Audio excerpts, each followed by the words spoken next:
Well, Homelander's America is a nightmare. We say goodbye to a hero, and Soldier Boy rises from the dead. Ladies and gentlemen, we are talking about the boys who are finally back with their 5th and final season, and today we're breaking down episodes 1 and 2. In this video, we'll be discussing all the details from Gen V's connection to all the major moments from both episodes. Now, before we begin, make sure to like, comment, and subscribe for all things The Boys, as I'll be covering each episode all season long. Man, we got a lot to discuss about these 2 episodes, so let's break it all down. Full spoilers ahead. We kick off this new and final season at a VOT International annual shareholder meeting where the crowd is beyond excited to see their fearless leader and their hero to them, Homelander. Homelander strides onto the stage, all smiles, all charm, promising to make America a safer and God-fearing nation again. Sounds a bit familiar, doesn't it? But backstage, we find Annie is undercover dressed as a firecracker dancer, and she's here to infiltrate the control room. She's preparing to expose Homelander, but Black Noir sees her, killing one of the guys helping her.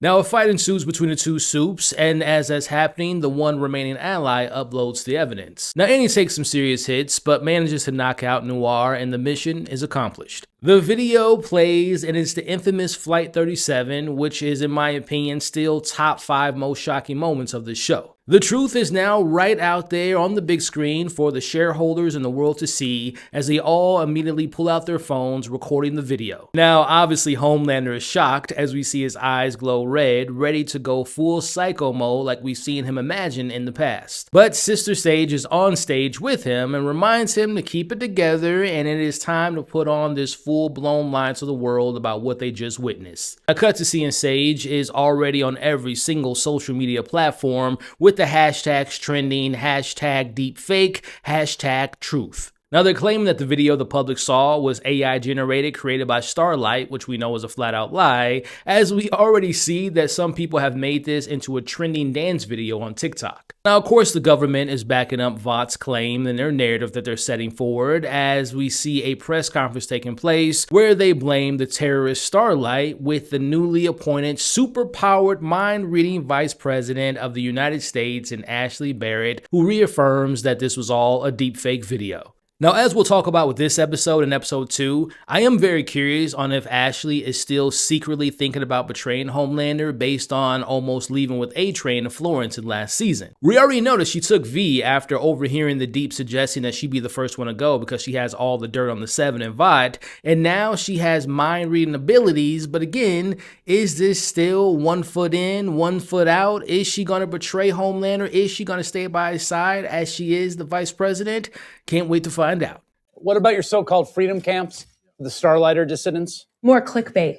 I mean, who doesn't love freedom and camp? Now, back at VOT, we see Sister Sage lets Homelander know that they were preparing for that video to hit the web one day, and in preparation, they've already saturated the public with so much misinformation that people literally can't tell what's real, what's fake. Again, this show is definitely touching on things that we face with every day with AI and all the different misinformation that's out there, but they can't tell what's real, and she lets him know that it's back to business as usual with the shareholders. Now, despite the good news, Homelander's still feeling the heat. He goes on to say that he's hearing people saying that he may have done something to Ryan, who, by the way, he doesn't even consider his son anymore, as the story goes to the public that Ryan's off at a boarding school, which to me sounds like they probably have Ryan somewhere kept captive against his own will. Now, as a fan of Gen V, I'm glad they addressed what happened in the latest season, as Homelander brings up in this conversation that Thomas Godokin broke up with Sister Sage. Now, if you all have seen the trailer for this season, we saw Marie in the trailer, and we know she's going to play a part in the season in some capacity, so I'm really excited to see other ties into the Gen V world, because it is a very important aspect of this overall story, so I am excited to see what they do with Gen V moving forward. Now, again, despite the numbers holding steady, Homelander is still embarrassed by what happened and feels that Starlight still has loyal followers who have repeatedly kept posting memes about him, as he suggests that that should be a crime. Sage now granted to speak openly, as she tells him that no matter how much power he has, he'll never be happy. But Homelander knows what will make him happy, and that is a public execution of Huey, Frenchie, MM, all to bait Annie and Butcher out, and those being the 2 people he desperately wants to be dead and gone once and for all. Now, as we talked about with Ashley, I am also curious about what Sister Sage is going to do in this season. I'm very curious to know if she's going to turn on Homelander this season because, again, based on the last season of this show, but also her appearance in Gen V Season 2, it sounded like her and her secret lover at the time, Thomas Godolkin, were planning to take over and to get rid of Homelander in the process. So we'll just have to wait to see if her plans this season involves her having ideas to maybe making it look like Homelander's on top for a little bit, but secretly tearing him down from the inside. So, again, whether it's Ashley or Sister Sage, those two characters, I'm really interested to see if they're going to stay on Homelander's side or if they're going to inevitably turn their back on him. Now cut to Freedom Camp 47, where Huey, Frenchie, and MM are prisoners, forced into Homelander sweatshirts and American flag pants. Frenchie almost gets shanked before Huey jumps in to save him, which, by the way, it's mentioned a few times in this episode that it's been a year since the events of Season 4. Now we see MM is rigging a fight he's in as he gets the nod from Frenchie to win, but really MM's main focus in this episode is Love Sausage, who's outside beating a man with, well, you know, his love sausage.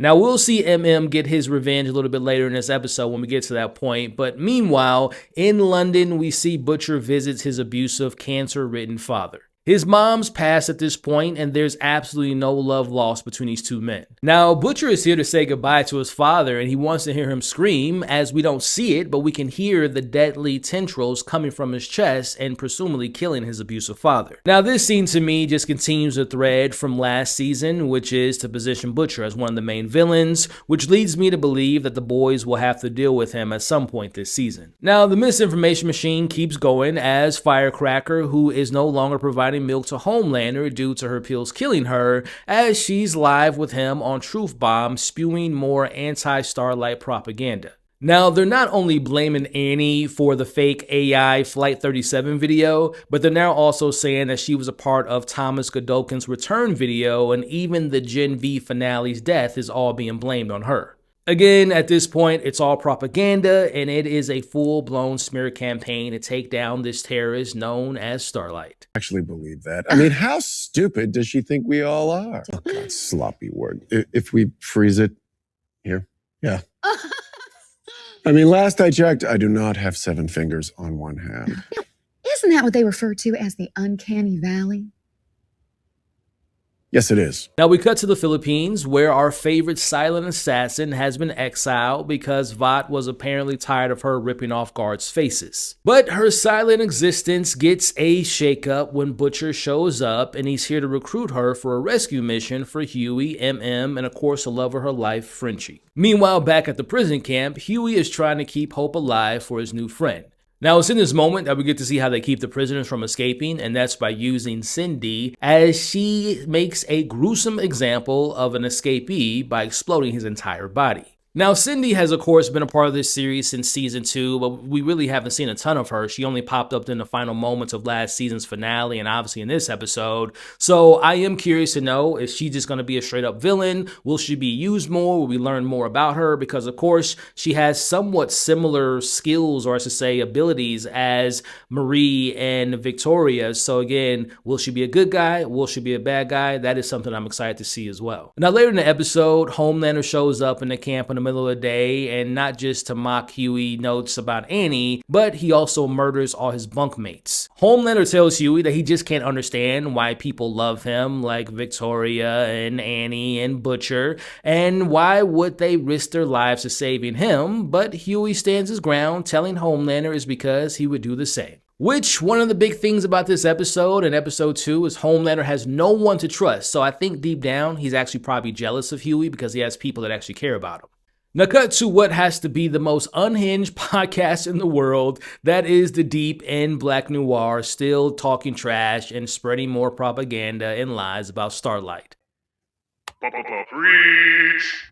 Yes, and you know what, as for Starlight's little AI video stunt she did, whatever that baby murdering 3 out of 10 thought she was gonna do, it didn't work. Now Annie's watching this podcast, but she's caught by even more surprise by Butcher and Kimiko arriving in her hideout spot. Now, to make it even more surprising is she finds out Kimiko is now fully talking thanks to a lot of speech therapy, regular therapy, and tons of TikTok videos. I'm not gonna lie, it was kind of jarring hearing Karen's actual voice in this episode. Of course, we've heard her talk in the show, like last year's finale. She had that one dream sequence where she talked, but we haven't seen her talk this much in the entire series in these first 2 episodes. So I am very interested to see her spreading her more thoughts and talking more in these TikTok terms this season, because she is one of my favorite characters of the show. Now, obviously, Butcher is aware that the execution is a trap, but he sees this as an opportunity to get back their best chance to killing Homelander, and that's by getting Frenchie, and that way he continued to perfecting the virus to kill the Supes. Now, meanwhile, the rest of the boys get the news about their leaked execution and get their plan in motion, knowing that this is to draw out Annie and to kill her.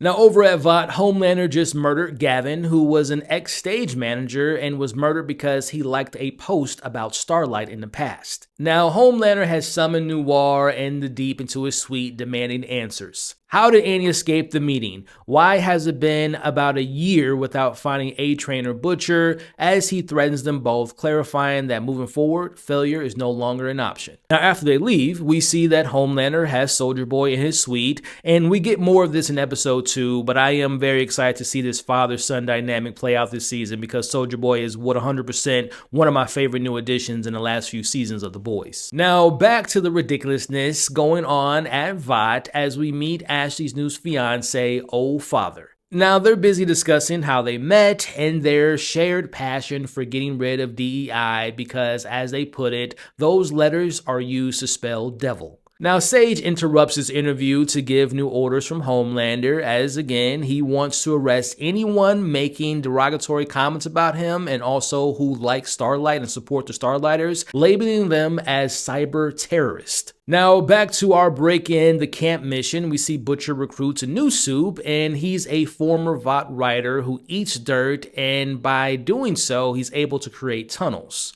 Now, Annie's making her own recruitment, and that's calling A-Train. As we see, they're still close, and we get yet another Genevieve reference to Marie and the others who were involved in a raid in Pittsburgh and doing their best and trying to win as many victories as they can. Now, again, Annie brought A-Train here to try to recruit him in their mission to break out the rest of the boys, but he's not willing to help because he knows, number one, Homelander will be there, but also he has a family to look after. Now, he ultimately leaves, and him being afraid of Homelander will come back into play later on at the end of this episode. Now, cuts to France, where A-Train has hidden his family, and he's talking to his brother Nathan and trying to figure out if he's doing the right thing by having his family always on a run, and he feels bad that he has to constantly keep moving them, but his older brother lets him know that he's proud of him, and he's actually becoming a hero that he never thought he could because he's making sure that his family's protected. Now, this conversation is cut short as they notice a disturbance near the water, and it's the Deep. Now, A-Train already got his family to safety before the Deep can touch the land, as A-Train doesn't flinch in his conversation, calling the Deep out for being a coward, for only being there because he's terrified of Homelander.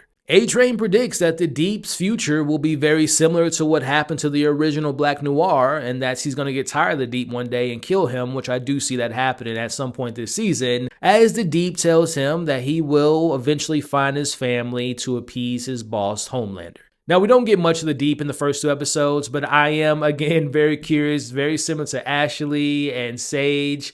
What will the Deep do this season? Will he just ride or die with his boss and die with Homelander? Or, again, will he join the good side, taking him down? I would love to see the Deep in action this season. I would love to see him maybe doing something to Homelander, but I just think he's too much of a coward to do so, but we'll have to find out. Now, back to the rescue mission to capture the boys begins as we get the classic boys insanity. We finally get to see, I guess you can call him Dirt Man, in action as he eats the dirt, and of course it comes out of his other side. It's disgusting, it's hilarious, but literally their plan goes to shit as Homelander has Huey, MM, and Frenchie tied up awaiting the boys. You never told me that this one's nickname is Mother's Milk. Homelander lasers Kimiko in half, and she'll heal, of course, as Homelander seems so fascinated by Butcher's new mutation. He actually admits he loves Butcher's devotion to killing him, calling him the only person that's ever truly challenged him.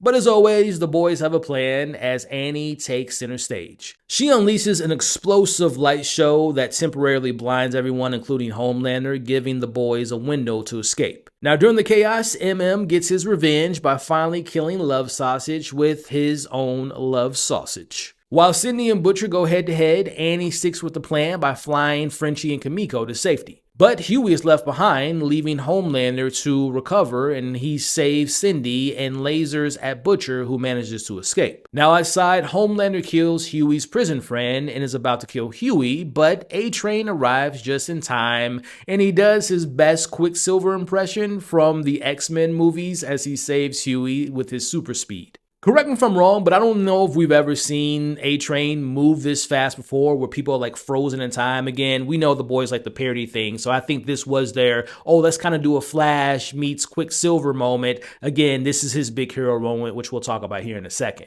Now, the rest of the boys are saved, but Huey is pissed that Annie initially left him to save Frenchie, which is addressed in episode 2. Now, as this premiere episode comes to an end, we get this massive callback to the first episode of this very series. Homelander chases after A-Train, and A-Train almost runs through a woman in the streets, but he avoids her. So let's talk about that. So not only did A-Train just save Huey for like the third time that I can remember, which is obviously huge considering their long history, but even more important is this great callback because he doesn't run through the woman like he did with Huey's girlfriend in episode 1 of season 1, and we remember what happened with Robin. But unfortunately, that split-second hero move causes him to lose balance and stumble into the woods as Homelander finds him. Now, A-Train isn't afraid anymore as he laughs in the face of the man he feared for all these years, telling Homelander he's nothing without the suit. Now, obviously, we saw Homelander taking a beating. His ego was beat up this whole episode, and he has been completely shattered by all the stuff going on as we watch Homelander literally snaps. He grabs A-Train's neck and he snaps it, killing him. A-Train started the series as a murderer, as a villain, but as we went along through the show, he eventually became a hero and he saved lives in the process. What a way to start this final season by killing A-Train, R.I.P. Now that brings us to episode 2, and as we open this second episode, we're at A-Train's funeral. The remaining members of the 7 are there, sitting alongside the very man who killed him. Now, Old Father shares some words for A-Train, but immediately goes into a Vought manipulation mode and says that it was Starlight who killed him. He goes on a little bit of a rant talking about how devilish the Starlighters are. No, that ain't no figure of speech, right? It ain't no metaphors in this house. Starlight and her minions are literally possessed by demons. They spew and vomit. They're eating babies. They're turning little boys into little girls with garden shears. Lord have mercy. Now, during this, Homelander seems to have had some come to Jesus moment from Old Father's sermon as his abilities are spreading the word of God, and it seems to have struck a chord in Homelander. After the service, Homelander talks to A-Train's casket, calling him a brother and recalling a story of betrayal that dates back to season 1. He admits that he counted on A-Train and he actually loved him in his own twisted way. Homelander says to himself that the strongest men are always the most alone, which sparks an idea for him to wake up the one man who might be just as strong as he is, but more importantly, a man he can literally relate to the most, and that is his father, Soulja Boy. Now later that night, we watch as Homelander decides to wake up his dad. Next morning, Soulja Boy awakes and Homelander is very nice to him because I think deep down we know that he's afraid of his father, but he asks for him to work with him, not for him, as he needs him to track down Butcher and to bring him in.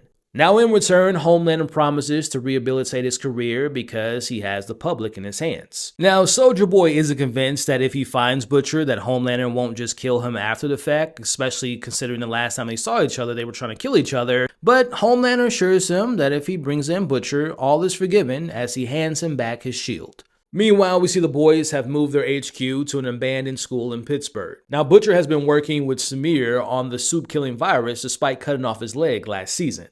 But here's the thing, Butcher has lied to him, telling him that Homelander killed Victoria and his daughter, and that's keeping him motivated. Now, the virus is apparently ready, but it's unpredictable. They don't know if it will just take out Homelander or if it'll be a full-blown airborne genocide for anyone with Compound V or even humans. Now, to test to see if this virus works on soups only, they pick their target by the name of Rock Hard, who's this 900+ pound Gen V soup who's been off the grid since a viral meltdown. Now, while the boys prep for their test run, the political landscape is shifting as the president has approved this Freedom to the Free Act, which basically gives Supes a get-out-of-jail-free card if they take in or arrest any Starlighters. But the boys have other problems going on right now, and that's what to do with Butcher and this virus. Now, this conversation kind of splits up the team. We have Huey and Kimiko think that Butcher has gone too far and want to put him down before the virus is set free. Meanwhile, we have Frenchie and Annie thinking that the risk is worth it if it means finally getting rid of Homelander. Now we watch as both couples have a long overdue heart-to-heart as Huey talks to Annie about ditching him to save Frenchie at the camp. He acknowledges that the past year has been tough and he can see that it's changed her and she had to do some questionable things for the greater good. Now, they ultimately make up by catching up on some physical contact for the past year. Now, similarly, we have Kimiko and Frenchie working through their issues as well. Frenchie admits that he only is helping with the virus to ensure that he can protect her, and if she's ever exposed to it again, he just wants to make sure that she can be safe. Now, ultimately, they also make up and have sex. Now, both couples are back on a solid ground, but in this world, that usually means a tragedy is right around the corner. So, my question is for you all in the comments, between these two couples, which one of these couples do you think will make it to the end? Or which one of these characters in general will you think make it to the end? Let me know your theories and your predictions in the comments below. Now, despite their differences with Butcher being a psycho-mutated killer now, the boys are officially back working together on their very first mission to test the virus on Rock Hard as they break into his house, but they find him in a very bad shape. Now, after his public meltdown, he truly let himself go and kind of looks like the gigantic fat vampire in the first Blade film, which makes kidnapping this pile of rocks virtually impossible. Now, they decide it will be best to test the virus on him in his basement, even though they could risk it spreading, but Rock Hard makes it even harder on them by holding his breath. Now, the plan begins where Butcher, Kimiko, and Huey head back to HQ to get the virus. Meanwhile, MM roams around the place. We have Frenchie sealing off the room while Annie dodges Rock Hard's other ability, which is the ability to spitting out lava out of his private part, which explains why he's gotten so big. Now, while they wait, Annie shares with Frenchie how she's felt guilty about various Starlight cells getting raided and, of course, the death of A-Train. This guilt that she now carries is why she doesn't care if the virus kills her or not. Now, while this conversation is happening, we see MM finds another suit by the name of Countless Crow who's upstairs, and Annie has really changed because Annie says now that she's seen their faces, she needs to suffer the same fate as Rock Hard. Now, admittedly, these back-to-back scenes kind of felt weird because we go from Annie being upset about Starlighters being captured and being killed and A-Train dying to her saying, well, I guess we need to kill this seamlessly harmless, innocent Supe now. Again, it was just kind of a bizarre character moment from her going to sympathizing with people dying for no reason to her wanting to kill this Supe for no reason as well. Meanwhile, we have Butcher, Kimiko, and Huey securing the virus from Samar, who tells them that the virus is extremely fragile, and if it breaks, again, it could possibly wipe out every Supe on Earth and possibly the humans as well. So, as they say, no pressure, right? Now, back at Vought with the Seven, we see Sage presents Homelander's orders to take down all 10,000 active known Starlight supporters in front of the President and the Vice President, Ashley. Now, we see the president seems to be 100% on board and offers up military backup with the help of other Supes being involved, and they'll be tripling their freedom camps. Now, to answer my own question about Ashley's alliance and her intentions from episode 1 and what we can expect to see from her this season, we see that she reads the president's mind and she can tell that he's not all the way bought into this idea and this decision, so she kind of speaks up for a second but immediately is shot down by Sage. Now, in comes the real president with a new number 2 of the 7, and that is Soulja Boy, which will be official once he's found Butcher. Now, despite him being labeled as a traitor against America, the stand-in president is told to give Soulja Boy full pardon, no questions asked. Like father, like son, as we can see, Homelander really wants to impress his good old dad by ordering the same drink that he had the president make for him. He doesn't want any milk, as he shows him who is in control of the president. Now, to show just how much Homelander wants to be loved by his dad, we see this scene where Sage confronts him later in the episode about why he woke up Soulja Boy, and it having to do with it being a tactical decision versus it being him wanting to be loved and to be cared for by his dad, which we all know that's the latter. He wants to be loved by his father. That's one of the reasons he woke him up, because we know that Homelander only wants to be loved even though he's a psychotic individual. Now, speaking of Soulja Boy, as the others are headed back with the virus, Soulja Boy stops them and they almost drop the virus, but they don't, as Butcher comes up with a new plan, and instead of testing the virus on the others, why not test it on maybe one of the most powerful soups to ever exist in Soulja Boy? Now, this being the big action sequence in this episode, as we have this brief standoff with Butcher and Soulja Boy, as Butcher taunts him, calling out Homelander's manipulation before dropping a car on him and escaping.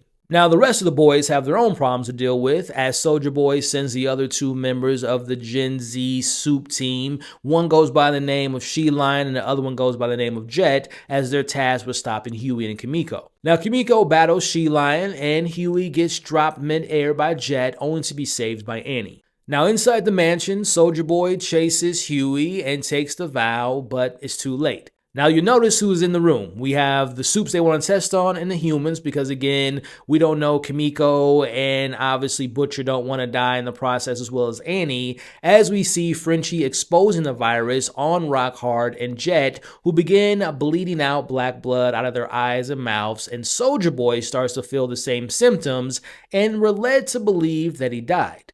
Now, of course, we remember in the first season of Gen V, we saw the virus being exposed to soups, but we never saw it being exposed to multiple soups at one time, so we get to see this virus in full effect.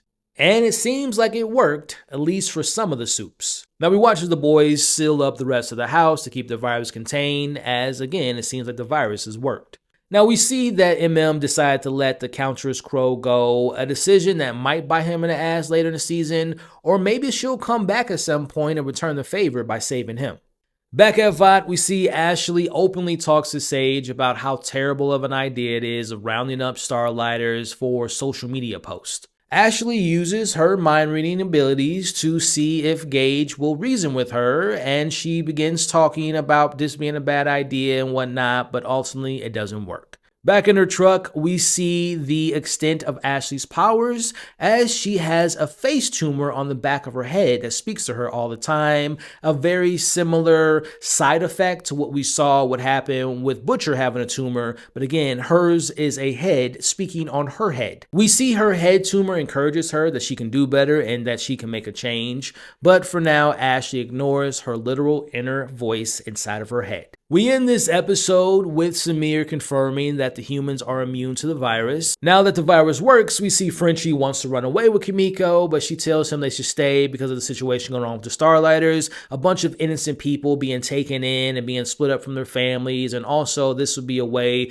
of saving these innocent people, of making up for all the sins they committed since the beginning of the show.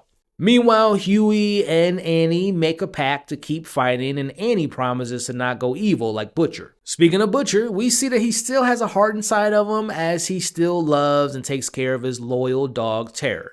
Now, with that being said, I do think if something does happen to his dog, that's where we'll see Butcher just completely go off the rails and there'll be no return to at least having some type of decency. Now, back at the mansion, they clean up the mess of the virus and the murdered soups. We see the Deep is almost lasered by Homelander for making fun of what happened to Soulja Boy, as Homelander quietly cries to himself about the death of his father, as he walks away saying that this always happened to him. Always the people that get closest to him that he cares for end up dying, as we see Soulja Boy slowly rises from the dead. We open this episode in Russia, as this special ops team is on a mission to find a missing soup, and it kind of felt like a cool little action horror film for a bit, especially when we see this next part. One by one, these soldiers are picked off in some of the most violent and diabolical ways, as it is revealed to be Ryan. Now, I really enjoyed this opening scene, as we'll talk about and break down here, but I am kind of curious on why Ryan was in Russia to begin with. Also, were those soldiers hired or working for Vought and or Homelander to find Ryan? Now, another thing I can't leave out from this opening scene, and really my biggest takeaway here, was seeing teenage Ryan in action. He wasn't just relying on his laser beams, but he was tactical, he was brutal, and he was pretty efficient. It's pretty clear that someone taught him how to fight like that. I would imagine it was probably Mallory before he accidentally killed her last season. It did feel like father like son. We saw a little bit of Homelander, a little bit of Butcher in that scene, and it is clear as day that that scary little boy we saw in the earlier seasons is no more. We cut to seeing the Seven doing a commercial introducing once a traitor to America to now being labeled as an American hero who's been undercover in Russia, as Soulja Boy is officially a part of the Seven. Now at this news conference, he's awarded the first ever Democratic Medal of Patriotic Freedom. As the camera's flashes go off, we see Homelander starting to glitch out. He's hearing Madeline Stillwell's voice again, and his psyche is fracturing. And because Homelander can't handle not being the center of attention, he hijacks the podium and announces that Soulja Boy is his father to the rest of the world and takes all the attention away from his dad. Now after that press conference, we see Homelander tries to break the ice and break the tension between him and Soulja Boy about sending his dad to get Butcher and not warning him about the virus. Every interaction we've seen between Soulja Boy and Homelander so far, I just get so excited because we get to see Homelander, and in particularly Anthony Starr, being so nervous and scared around talking around him. Again, it's only around Soulja Boy that we've seen him like that, and it really just shows you the acting chops that Anthony had to be so vulnerable in those moments. And it really does feel like a kid trying so hard to be cool and to be liked by their dad. Now this conversation is cut short because the test results for Soulja Boy surviving the virus are in. Meanwhile, back with the boys, they're just as confused to why Soulja Boy managed to survive the virus, and they're looking for answers from Samir. He quickly realizes that he didn't read the full file of Soulja Boy, and he finds out that he had V1 in his bloodstream. Both Samir and Sage explain what V1 is, but for those who are initiated, powerful agents to the uninitiated, but we are initiated. Aren't we, Bruce? And have watched season 2 of Gen V, we remember it being introduced in that season. As it's explained, this chemical substance was created by Frederick Vought. It was the first successful version of the original Compound V formula, granting its users extraordinary, powerful, superhuman abilities. It also gives them immortality and prevents them from basically aging, and also basically making it impossible for them to be killed. I did like this little Easter egg moment for when it's mentioned that Stormfront had V1 in her system, which, by the way, we know she died, which kind of goes against the whole idea that someone that has V1 is unkillable. But putting that aside, we see Sage says to Soulja Boy that he knew her as Liberty, and you can see the look in his eyes that there's obviously history there. As we know from the flashback that happened in season 3, but also we know that there's a prequel coming called Vought Rising coming out next year, so I am really excited to learn more about the history between Soulja Boy and Liberty. That's going to be a really awesome show, and I can't wait to learn more about that as the months and weeks go by until we finally get our first trailer. Now it's here that Homelander learns that he's not as special as he thought he was, because as we know, he doesn't have V1 in his system, and he's obviously now seeking for it, and the boys are looking for it as well. Which, going back to the boys, we see Butcher pulling an audible, and he wants to hit Homelander with the virus today, regardless of the collateral damage it might cause. Now going back to Homelander being a little scared boy and trying to get his dad's attention, we see Soulja Boy basically calls him out for being the softest and wettest boy, whatever that terminology means, as he tells him he's going to outlive him and eventually take over as the leader of the Seven. As he leaves his son Homelander speechless and clueless on what to do about the virus, finding V1, and making sure his dad doesn't take his spotlight. This scene to me just solidified a theory that I had back in episode 1. We've heard it from A-Train, and now we're hearing it from Soulja Boy. Homelander is nothing without his powers and his suit. I'm starting to think that this series won't end with Homelander dying in a blaze of glory. I think his ultimate punishment will be surviving, but being rendered completely powerless. Imagine Homelander living the rest of his life as a regular person and aging as an average person that no one fears or loves. To him, that's a fate worse than death itself. Now, Annie's idea to find the V1 is to go to Stan Edgar's secret hideout to get information about it, but they are immediately caught with a problem, and that problem being Zoe. Last time Zoe saw the boys, Butcher killed her mom right in front of her, and she's ready to tear them apart to get revenge, which is a theme of this episode, but we see Stan steps in. We get more ties to the world of Gen V, as Marie is mentioned here, and she's the one that was responsible for getting Annie this location of where Stan can be found. But But here's the thing, why in the world would Stan willingly help the people who was working with the man who killed his daughter? As we see, Huey can't make much of a good case to why they should work together, but luckily MM brings up the only point that really matters. If Homelander gets his hands on V1, Stan is just as dead as the rest of them, and that works as he takes them to his underground bunker. Now before moving on, I have this feeling that we're going to maybe see at the end of this season, or maybe in Gen V Season 3, that Stan's going to be rebuilding a new 7. I mean, think about it. He's already worked with Marie and some of the Gen V crew, and later on when he's talking to MM about wanting to take over Vought again. So what if, again, Season 3 of Gen V, or at the end of this season, we're going to see him having Vought over again. He's going to be running Vought, and he's going to be introducing the new version of the 7, led by Marie and some of the members of Gen V, but also, what if it includes Zoe and Ryan as well? It will be like this new generation of Gen V, of actual heroes and not villains. So we know that Stan plays the long game and he wants to reclaim his throne. So that's something that I wouldn't be surprised, again, we might see it at the very end of this show, or it be like something that's going to be tied into Gen V Season 3, which I know hasn't been announced yet, but that could be a plot that would be maybe interesting to see play out.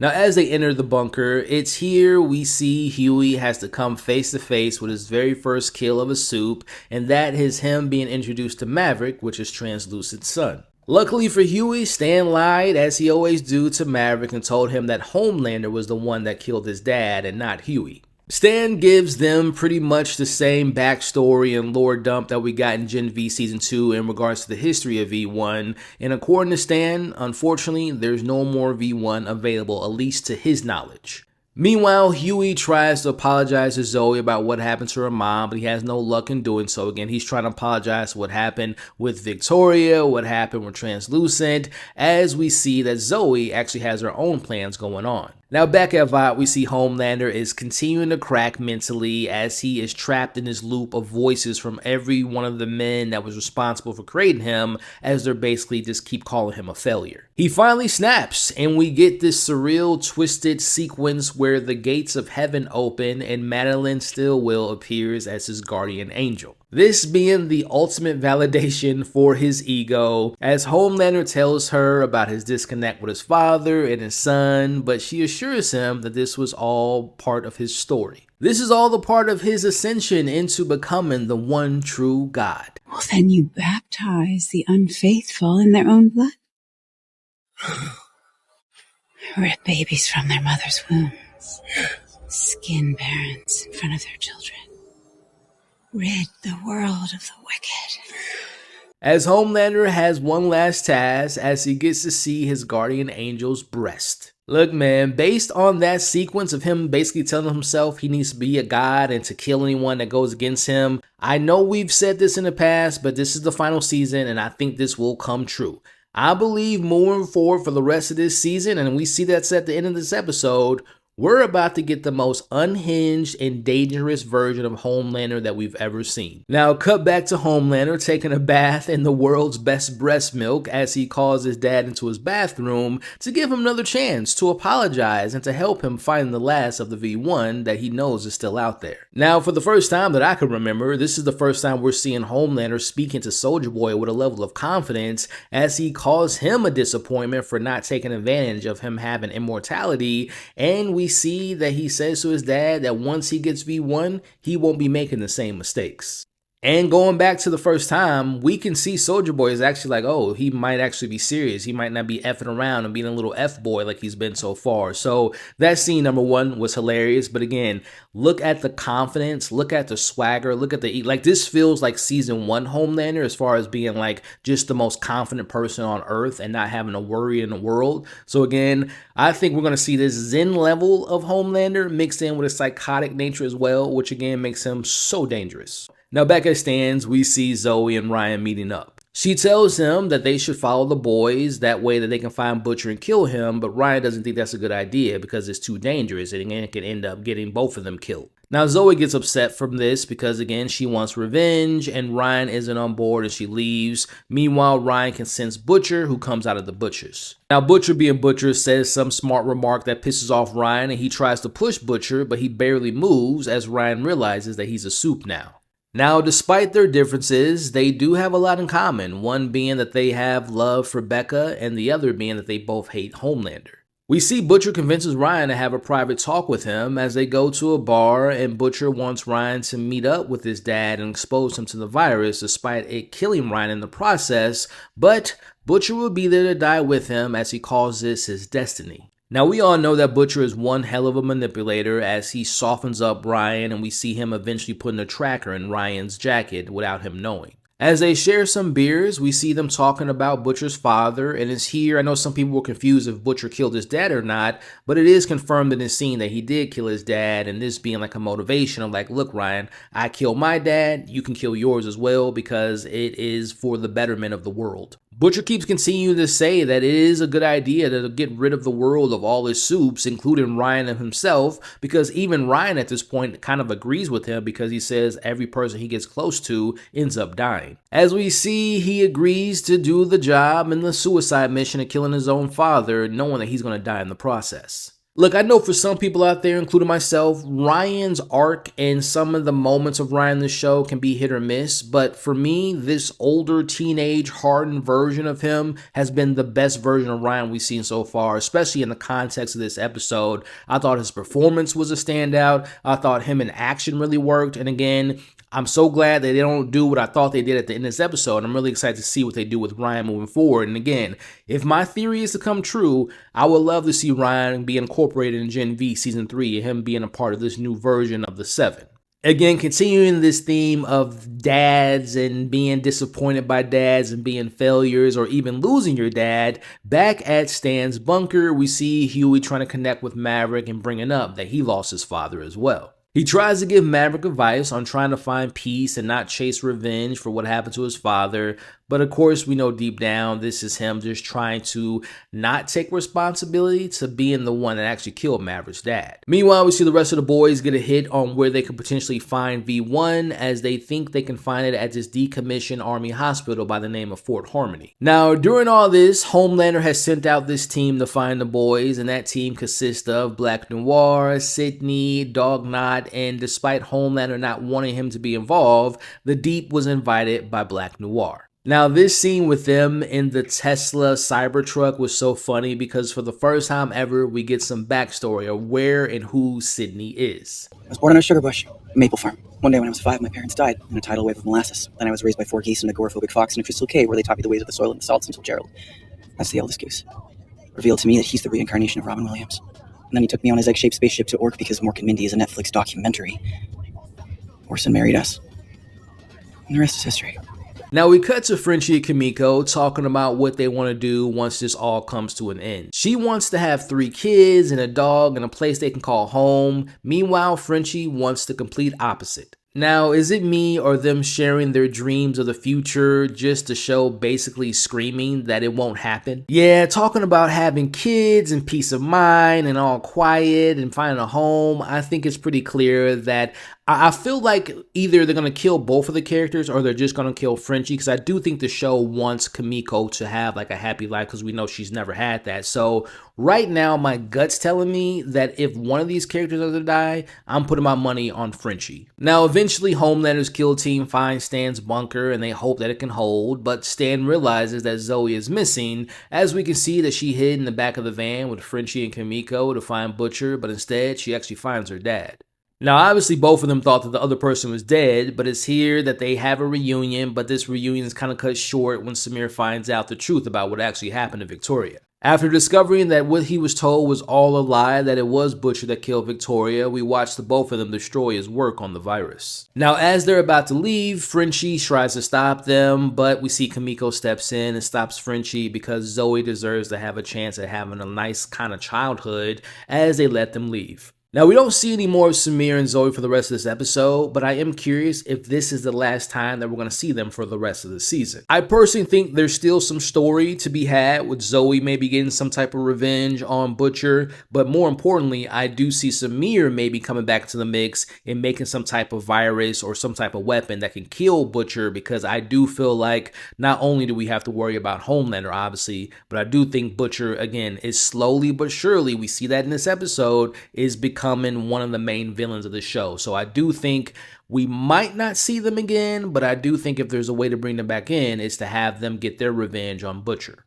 Now back at the bunker, Stan and MM share cigars and talk about MM's dad and how he fought against Vought for all those years and put everything he had to defeat Vought, all to unfortunately fail, and we see Stan saying that MM will probably fail as well. Stan tells him that even if they manage to wipe out all the Supes, there will always be something worse around the corner, and that being greed and evil corporations always thriving and growing more money, and money is a part of the machine that must go on. As we see, Stan plans to retake over Vought, and MM promises that once this war is over against the Supes, he will make sure that Stan is dead. I gotta say, man, I really love this scene between these two characters, but in particularly with MM, because I've always felt like MM never really gets his flowers, especially last season. I feel like they mishandled his relationship with his wife and his daughter and what happened with the stepdad. Like, that plot just kind of was really weak in the last few seasons, but I feel like they're trying to give him this redemption arc. He already took out Love Sausage. He's gonna still want to take out, obviously, Soldier Boy. So a really rich scene, a really good scene, and I really do hope that we get more of these moments with MM,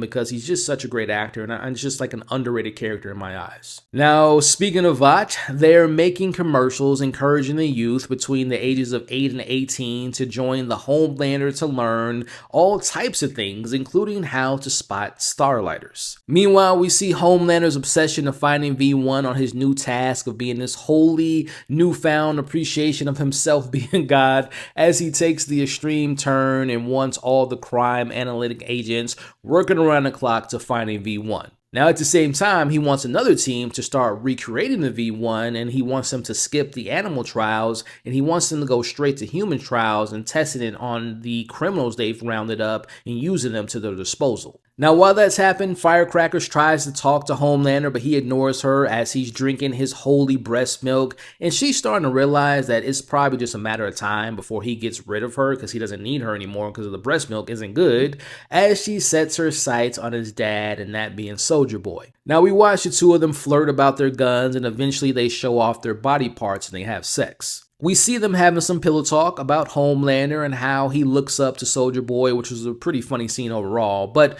as far as the importance of this scene, I do wonder what this new relationship means for the rest of this season. Will Firecracker use Soldier Boy against Homelander, or will she be joining him to take over the Seven? Either way, this was an unexpected duo. I'm really interested to see what they do with these two moving forward. Now, back at the boys' HQ, we see Ryan officially meets Terror, but the kindness ends once Butcher learns what happened with Samir. Butcher's about to fight with Kimiko for letting them go, but Frenchie stops him by saying that he won't be reworking on the virus if he does anything to Kimiko. Meanwhile, Butcher uses the reverse psychology method on Ryan by lying about not wanting to go after Homelander now that the virus isn't there, but we see again this works to his advantage because this just makes Ryan want to do the mission even more. As we close out the episode, we see Maverick is sent outside to take out the kill team, but he's caught by Dognot, and the theme of this episode continues. Again, that theme being these kids of old Supes learn the truth about their parents and who their parents were and wanting to get revenge on what happened to them, as we see the Deep tells Maverick that Butcher's crew was the one responsible for the death of his father, as he ends up giving the code to the bunker. As the others try to escape, Stan ultimately betrays the boys, but he's immediately caught by Noir, leaving the boys making it out of this place alive on their own. Meanwhile, the Deep needing a win to get on Homelander's good side, we see him knocking out Noir, and he takes Stan in for himself. Back inside, the boys try to survive against Dognot, Sydney, and Maverick. MM and Annie manage to take out Dognot, but Maverick learns about the truth about Huey killing his father, and he wants revenge. I don't know why, I'm just realizing that Huey's powers in season 3 was him being invisible, and I don't know if it's a coincidence, but obviously we know his history with Translucent, who's invisible, and now his son Maverick, so to me, that's a really cool connection. Now we watch as Maverick gets the upper hand, he's tossing Huey around, and Sydney comes in and kills someone, but Annie comes in behind her, snaps her neck, killing her, and she thinks that Huey's dead, but instead, it was actually Maverick. Now we see Annie crying because she thought she just lost Huey, and she says in this episode a couple of times that he's so good, he's such a good beacon of hope that if he dies, it will break her, and we'll talk about that here in a second, but I'm not gonna lie, The staging and the way that Sydney ended up killing Maverick instead of Huey didn't make any sense to me in the moment, but I will say the big thing that I took away from that scene is Huey coming close to death yet again. It's the 1,000th time we've seen that in the series. And to me, this was kind of the nail in the coffin and only proves to me that he's not going to die by the end of this season. We all know that Huey has the plot armor thicker than vibranium, but as far as a narrative, if he were to live, which I do think he will live, he's our entry point into this world, and he's like the one reason of hope. So I think if the show kills Huey, honestly, I don't think it'll have a big impact, if I'm being honest, but I do think keeping him alive just kind of talks to the story about like this one human surviving all this crazy shit with all these suits. So I do think, again, I've always known that Huey had plot armor, but just seeing this scene reminded me that it's a pretty safe bet that he's going to make it to the end. Our last scenes have Butcher tracking Ryan as he meets with his father, Homelander. Homelander, being Homelander, awaits Ryan's apology for leaving him, but before Ryan can even speak, Homelander shares the good news that he'll be living forever once he finds the V1. Ryan interrupts him and questions if he sexually assaulted his mother, and of course Homelander lies, but Ryan has a sense that he's lying because he can see his heart rates rising as he attacks his own father. Homelander keeps making excuses, saying Becca came on to him, and keeps calm as Ryan keeps attacking him. And again, Ryan's going in, man. He's got some great action going on in this episode, but unfortunately, we see Homelander finally fights back. Homelander gets on top of Ryan and calls him a sweet boy and begins punching him over and over and over again, and we're left wondering if he just killed his son. Our final moments have the boys headed to finding the V1 at Fort Harmony as we see Annie leaves because of the fear of losing Huey and we see her flying away. Meanwhile, Butcher finds Ryan unconscious and the Deep brings Stan to Homelander, making him one step closer to finding the V1. Now, thinking this was a gift sent from the heavens, Homelander hugs Stan and tells him that they have a lot to discuss, and on the bright side, we see that Ryan is still alive. We open with Homelander admiring an old picture of him and Ryan as Firecracker walks in and Homelander immediately smells his father's scent on her. Now, Firecracker pivots fast, claiming it was just a scent of their media prep, but Homelander isn't focused on her secrets. Right now, he's only focused on his destiny. Homelander shares with her that he's received a wonderful message from an angel that foretold his destiny in becoming God. Now, Firecracker plays it cool despite clearly being in disagreement of him believing that he's the Messiah. Homelander finally needs her again because she was the only one that saw the specialness in him as he wants her to spread the word of his coming. He wants her to use her religious followings and to use Vough's media machine to broadcast that he is the Messiah. He's not content with being a superhero anymore, he wants to be worshipped. Now, keeping the religious vibes going, we cut to Ryan back from the dead like Jesus as he wakes up with Butcher and Terror by his bedside. Butcher tries to lift Ryan's spirits by comparing what just happened to him and his dad by spoiling Star Wars, as Butcher tells Ryan that he shouldn't have went toe-to-toe with Homelander and he should have waited for the virus to be completed because he's their best chance in defeating Homelander. Now, Ryan feels that Butcher doesn't really or hasn't really cared about him, and as Butcher goes to get him some water, as he returns, he finds an empty bed as Ryan is gone. Now, my question is, where does Ryan go from here? Will he reach out to Zoe and team up with her to try to kill Butcher? Will he recover on his own and rejoin the boys for a round 2 against his dad again? Again, I'm very curious to see what they do with Ryan moving forward, but let me know what you all hope to see with Ryan in the comments below. Meanwhile, with the boys, we see MM is back to his old self as Frenchie continues on rebuilding the virus from practically scratch, and he needs a few weeks to do so. Now, with both Ryan and Annie missing, it is time for the boys to take a trip to Fort Harmony to find the last of V1 before Homelander does. Now, let's break down this week's subplots that I found to be very underwhelming, starting with Annie. Annie goes to see her dad, a character we've never met before, and he's been in hiding for the last 20 years. Now, we meet Annie's brother by the name of Mason and her stepmom,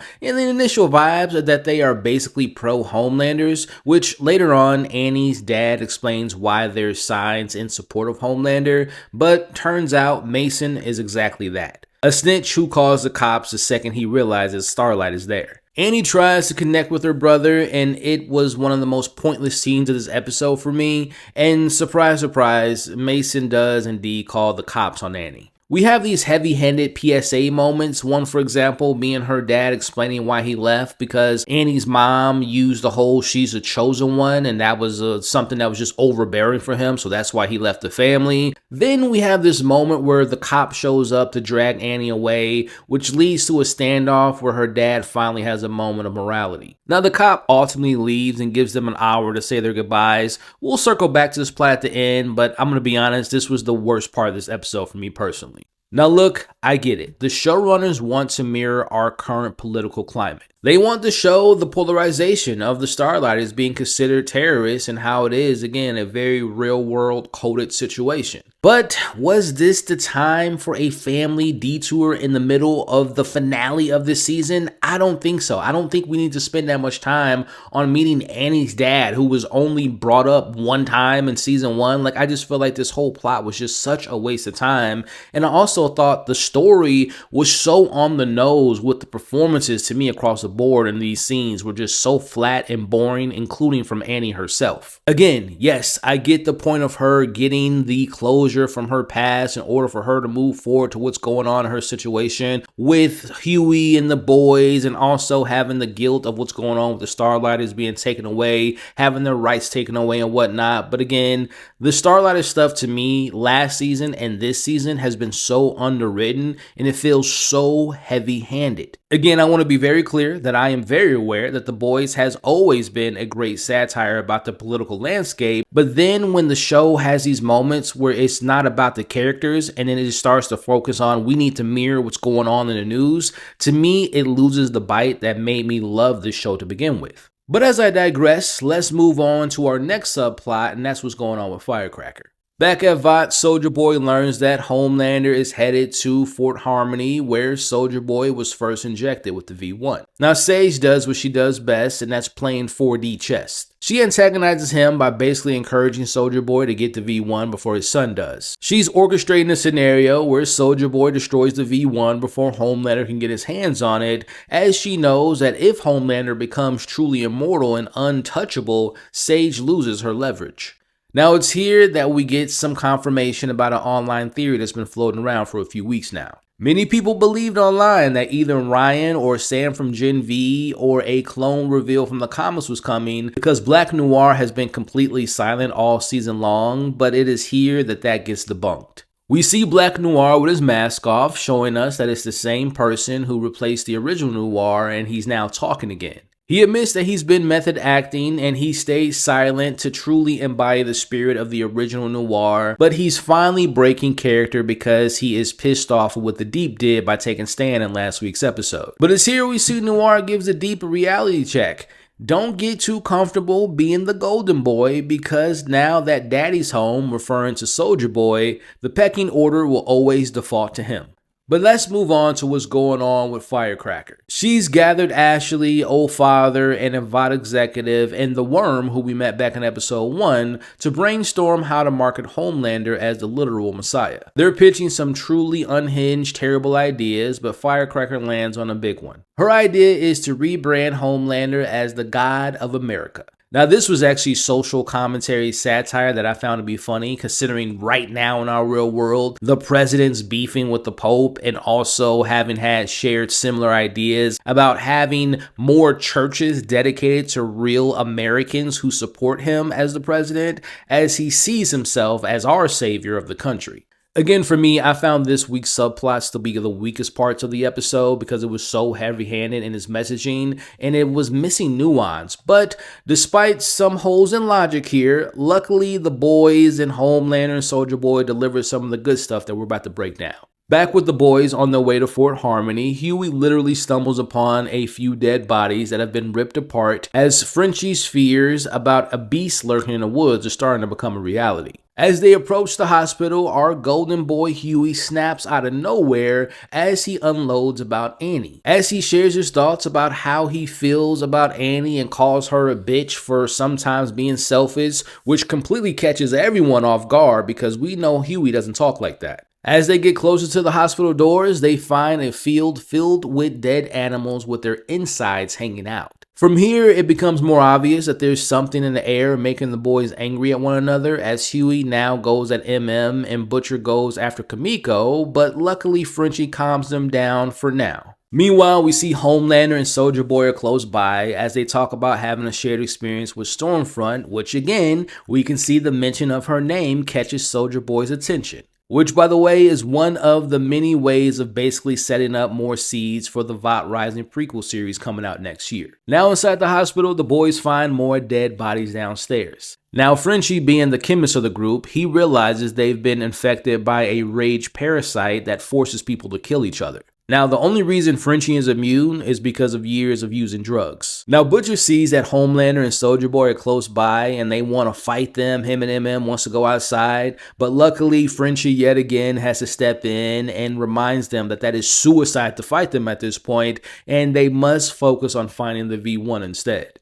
Again, to me, this is the best part of this episode, but there are definitely some moments of logic that didn't make any sense. Now, they end up finding where the last of the V1 should be, but it's gone, and they believe a Soup who was a part of Soulja Boy's first team by the name of Bombsight, and who, by the way, is an original character for this show, but also for Vought Rising, and will be a main character in that show, was the one who took it. Meanwhile, Soulja Boy and Homelander are literally right above the boys, and despite the boys arguing at full volume, somehow the man with X-ray vision and super hearing in Homelander doesn't hear them or see them fighting right below them. Again, to me, the plot armor in this particular part of the episode was thick enough to stop a nuke in this scene.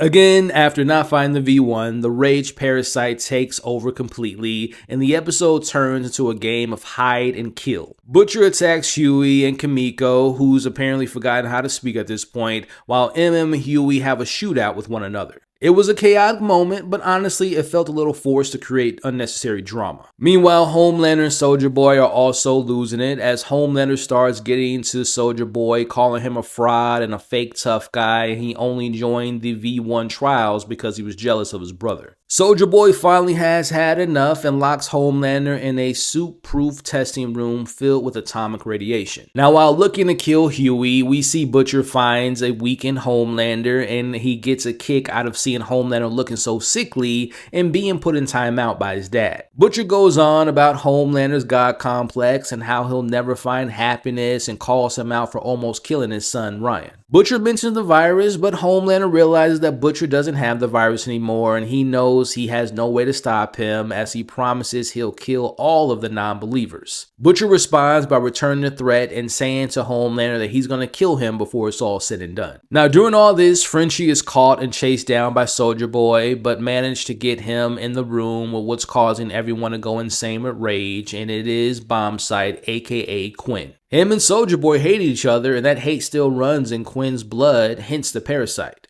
Again, I would imagine we'll get more of this beef and this relationship in the prequel of Vought Rising. Now, in the most convenient way possible, we see Frenchie get Soulja Boy to kill Bombsight with his nuclear soup killing blast by upsetting him, and the effects of the parasite ends and everyone's back to normal. Now, let me know in the comments below if I'm wrong about this, but didn't they establish that whenever Soulja Boy unleashes that blast, anything near him gets completely destroyed? So my question is, how in the world did Frenchie and Butcher, who by the way were standing right there, survive without a scratch? Man, the power scale in this episode was all over the place, and again, I found this to be the best part of the episode, but it was definitely kind of over the top, very silly, and a lot of stuff just didn't make sense. Again, talking about convenience, we see Soulja Boy visibly shaken up by killing Quinn, and he actually lets the boys go. It's clear that there's deep history there to explore in the prequel series, but him letting the boys escape felt a bit too convenient and easy for me.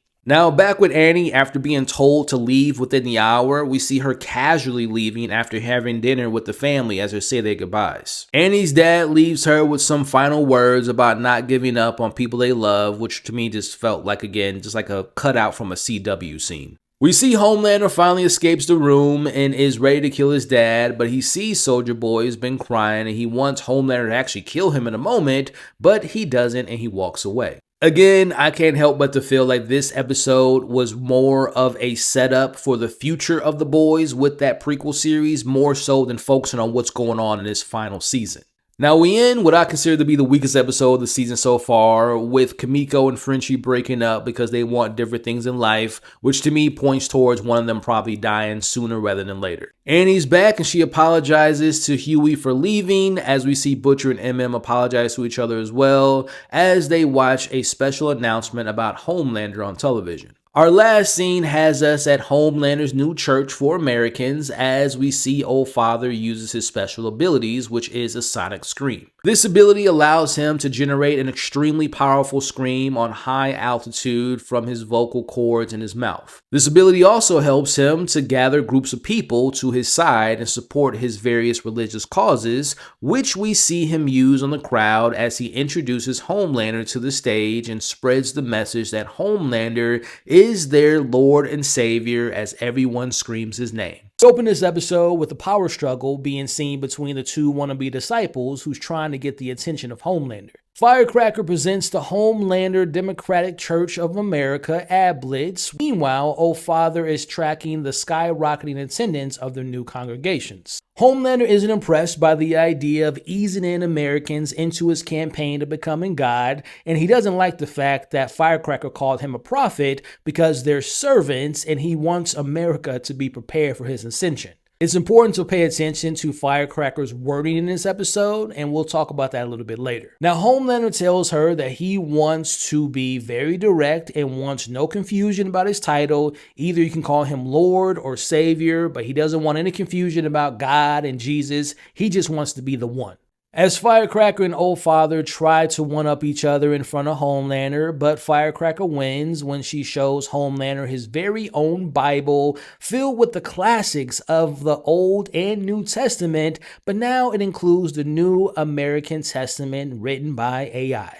Now, Homelander agrees to taking Firecracker's lead on this, as she gets an unknown call and seems to be concerned, as this leads to the very first time ever where we see someone else's name appear as a title card other than the boys, and it's Firecracker's name, as we flash back to what led to this call that she's receiving.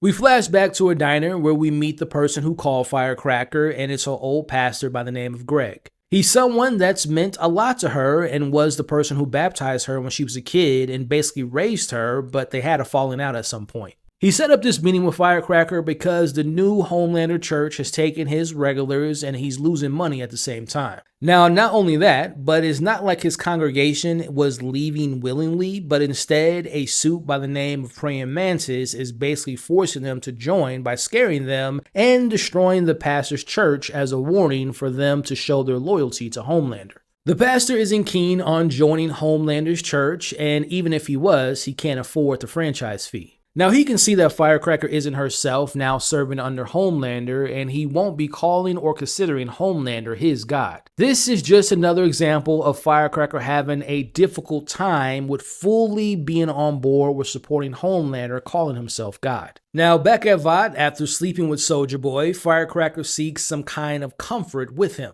But if she was looking for a shoulder to cry on, she picked the wrong guy. She tries to open up about her doubts about replacing God with Homelander, but Soulja Boy has zero interest in this pillow talk as he heads off to LA, which we'll be discussing a little bit later. Meanwhile, as she's dealing with her existential crisis, she finds Old Father hand-delivering donated follower milk to Homelander's suite as he's currently in LA with Soulja Boy. Now, like I mentioned earlier, there's obviously tension between Firecracker and Old Father as they're both fighting for Homelander's attention to being his right-hand man in his quest to being a god. Now, clearly Old Father can sense her doubts in Homelander, but they play nice for now. As Firecracker prepares for her live broadcast, she learns that Praying Mantis has raided multiple churches at this point, including her own, as she learns that she will have to be covering this for her show. The teleprompter reads for her to say that her home church has been infested by Starlighters. It goes on to also say some more damning things, as we can see that Firecracker hesitates, but she ultimately sticks with the script given to her, and she says that her pastor has also been infested and goes into a story about him being a child groomer.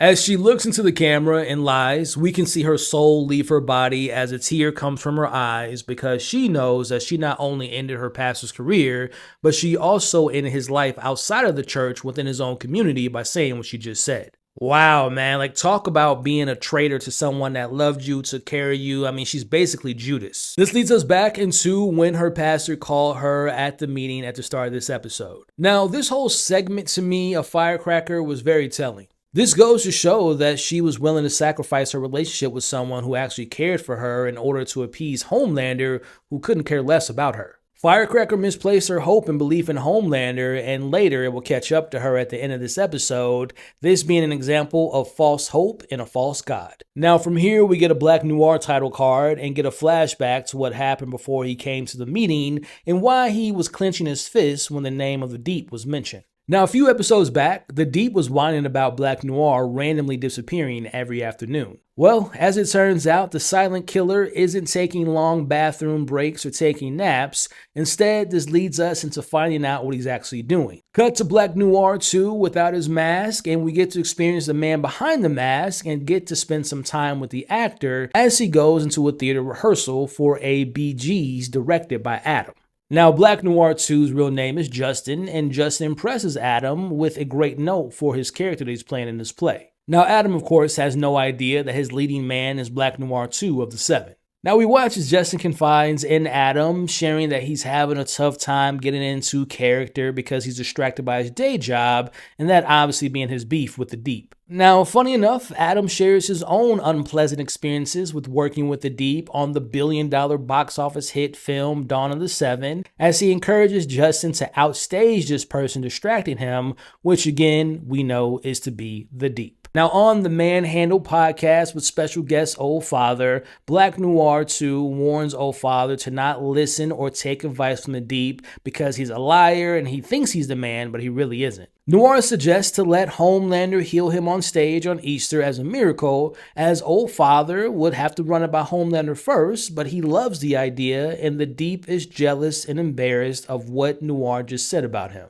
Next day, we see the Deep follows Justin to his rehearsals. Now inside, Justin is happy to share how things went with the Deep as Adam gives Justin the great news that their play is going to be accepted on Broadway and that he can now quit his day job, and we can see Justin couldn't be happier about the news. But unfortunately, as Adam heads to the bathroom and while on the toilet, a gill jumps into his ass and Justin hears the screams and tries to save him by taking it out of his butt, but it is too late because he dies. Meaning that the Deep not only killed Adam, but also killed Justin's dream in the process. And let's just take a moment right now to say RIP to Adam, one of the greatest directors of his time. Now Noir confronts the Deep, who shows zero remorse. Instead, the Deep leverages his power by telling Noir that from now on, he'll do as the Deep says, or he'll tell Homelander all about Noir's secret theatrical aspirations. So this particular POV or segment was funny, but didn't necessarily add too much to the overall story, but it has more of a focus on the beef between these two characters and how their relationship has changed for the worse, and it looks to be broken beyond any repair. Now, it seems obvious that it's just a matter of time before both of these characters try to kill one another, and if I were to bet, I bet the Deep ends up killing Noir first, because I feel like the show is going to save the Deep's death for Annie. Now, for the most random and hilarious and utterly bizarre segment of this episode, we cut to the POV of Tara, which we know is Butcher's beloved bulldog. Tara is having a dream about Homelander and him encouraging Tara to have sex with him. It's revealed this dream comes from Tara's habit of regularly humping his Homelander doll. Now, Annie offers to watch this much abused doll as Tara follows after her to retrieve his prized possession. On his way, he stops and listens in on a conversation between Butcher and MM, who are still trying to track down Bombsight. Now, MM accidentally drops his chocolate bar and Tara almost eats it before Butcher stops him. Now, he shares with Butcher that he's never slept better since accepting not being afraid of death anymore, much like Butcher. He's willing to die at any cost, seeing that Soldier Boy's newfound immortality as a cosmic joke. MM truly believes that his ex-wife and his daughter are better off without him, and that if he allowed himself to hope that he can see them again, he'll be too afraid to do what's necessary to kill Homelander. Now, Tara pays a visit to Frenchie as Frenchie confides in Tara about his inability to give Kimiko the peaceful, normal life that she deserves. He then tosses out a burnt chocolate cake that he made for her into the trash, which Tara again attempts to eat but fails at doing so, at least for now. So first MM, now Frenchie. To me, the show seems to be laying out the groundwork for one, if not both of them, sacrificing themselves at some point this season. Their willingness to embrace a potentially fatal path for the greater good or for those they love is becoming a clear theme so far. Now back in the kitchen, Butcher and Huey are arguing over the V1.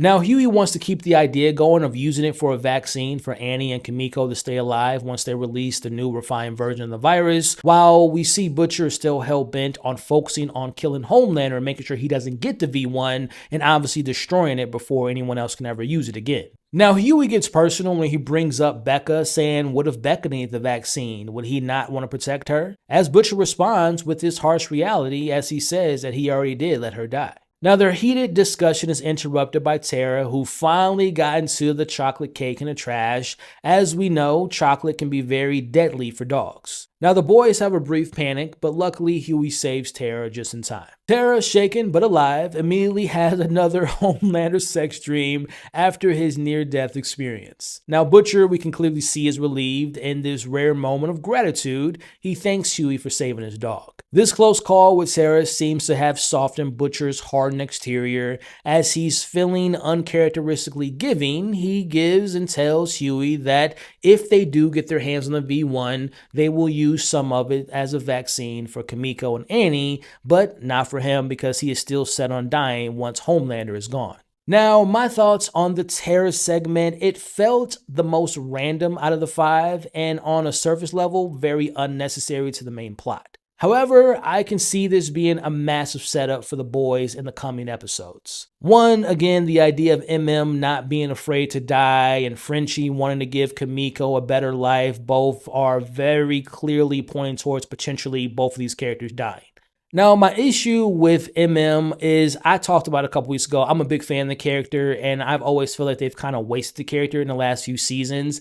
And I just feel like, I don't know, I feel like this is so against the character's motivations for him to now all of a sudden say that it's not, he doesn't care about his family, but now to say, well, they don't care about me and I just want to die. It's like, it just feels uncharacteristic for him to say that. So that doesn't feel earned to me. That feels kind of rushed and out of nowhere.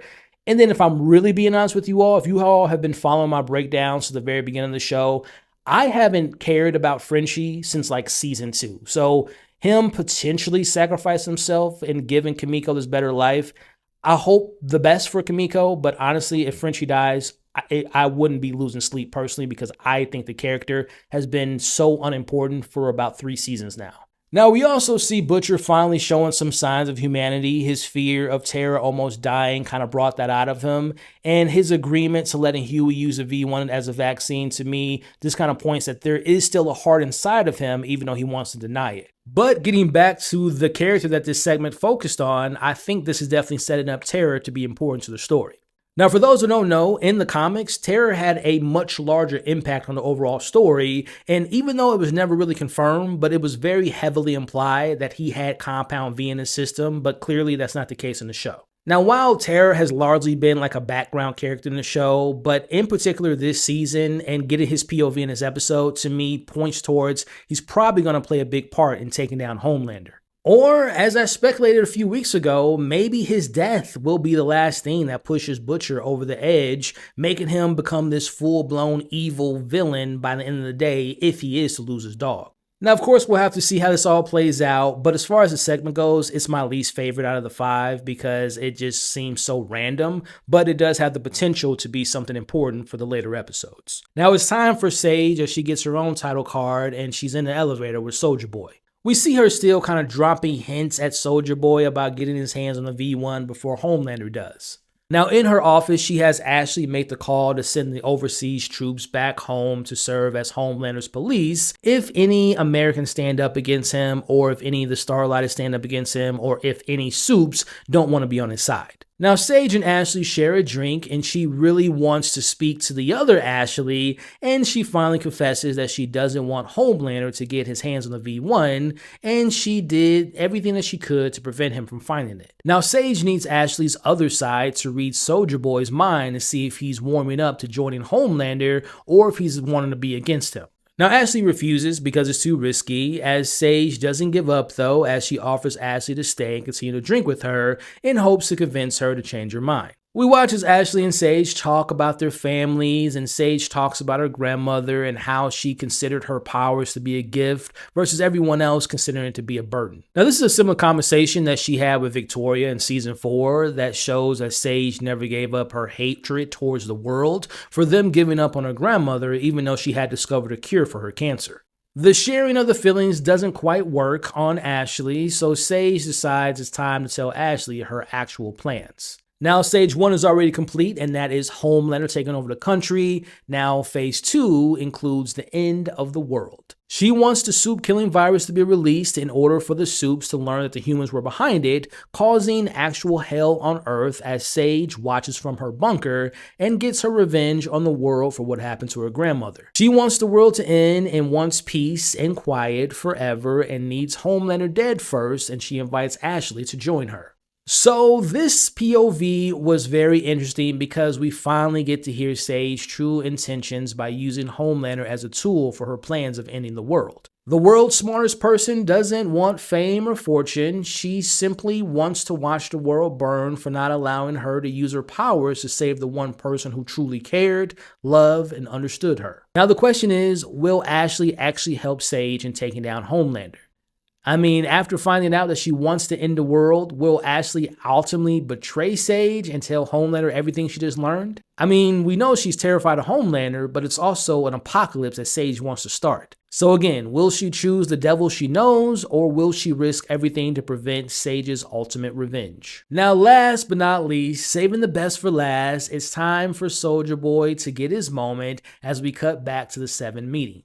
Homelander admits to his dad that he hasn't been able to get through Stan, but despite their complicated relationship, Soulja Boy convinces Homelander to give him an hour with Edgar to get the location of the last of the V1. Now, inside the cell, man, I love me some Giancarlo Esposito. He just breathes aura. He's such a dope character, such a great actor. But within seconds of them walking in, Stan is already insulting both of them, completely unfazed by 2 of the most dangerous men on the planet. But Soulja Boy has actually done his homework. He takes back control of the room by revealing he knows exactly where Samir and Zoe are. That's the only thing that breaks Stan's poker face as he gives them a lead, and that is a Vought historian that lives in Los Angeles, and he might know where the V1 can be found. What's going on, y'all? Hope you all are enjoying the breakdown. If you are, hit the like button. I would greatly appreciate it. But I want to pop in here because as I was editing this video, I realized that I made a mistake. So as you all are going to see in the next minute, 2 minutes or so, as I'm referring to the character Mr. Marathon, I mistakenly call him Mr. Manhattan. Now, I'm a DC fan, so maybe I was thinking about Mr. Manhattan every time I was talking about the character.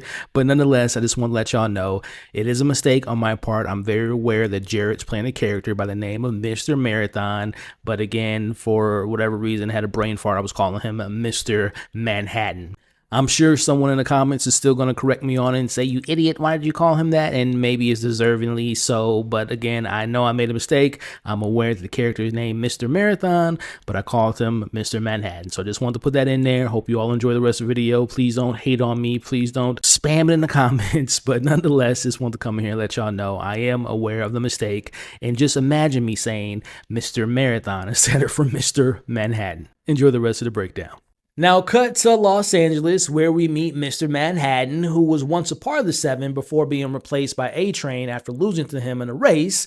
But more importantly for my Supernatural fans out there, we get the reunion of the Winchester brothers. Now I myself used to watch Supernatural, but I kind of gave up like halfway through. It was not because the show got bad. It was just too many episodes to catch up on at a certain point. I'm going to eventually watch it. But again, this is a really cool reunion. And this is one of 2 special reunions of this episode. Now, since being replaced, has made a career out of being in non-VCU, lower-tiered superhero films at Sony Pictures Television. And he also is a drug dealer on the side. Now, down in the basement, we get a circle of celebrities, including Seth Rogen, Christopher Mintz-Plasse, which shout out to Superbad. We got McLovin in the house. That is my favorite comedy of all time, so that is a cool reunion there. We also have Camille Nanjiani and Will Forte all hanging out. But we also see Misha Collins, who's playing the suit by the name of Mal Chemical, completing the supernatural reunion. They're all sitting around discussing how they can express their non-support for the soups rounding up Starlighters, as this was just a perfect satire of Hollywood activism.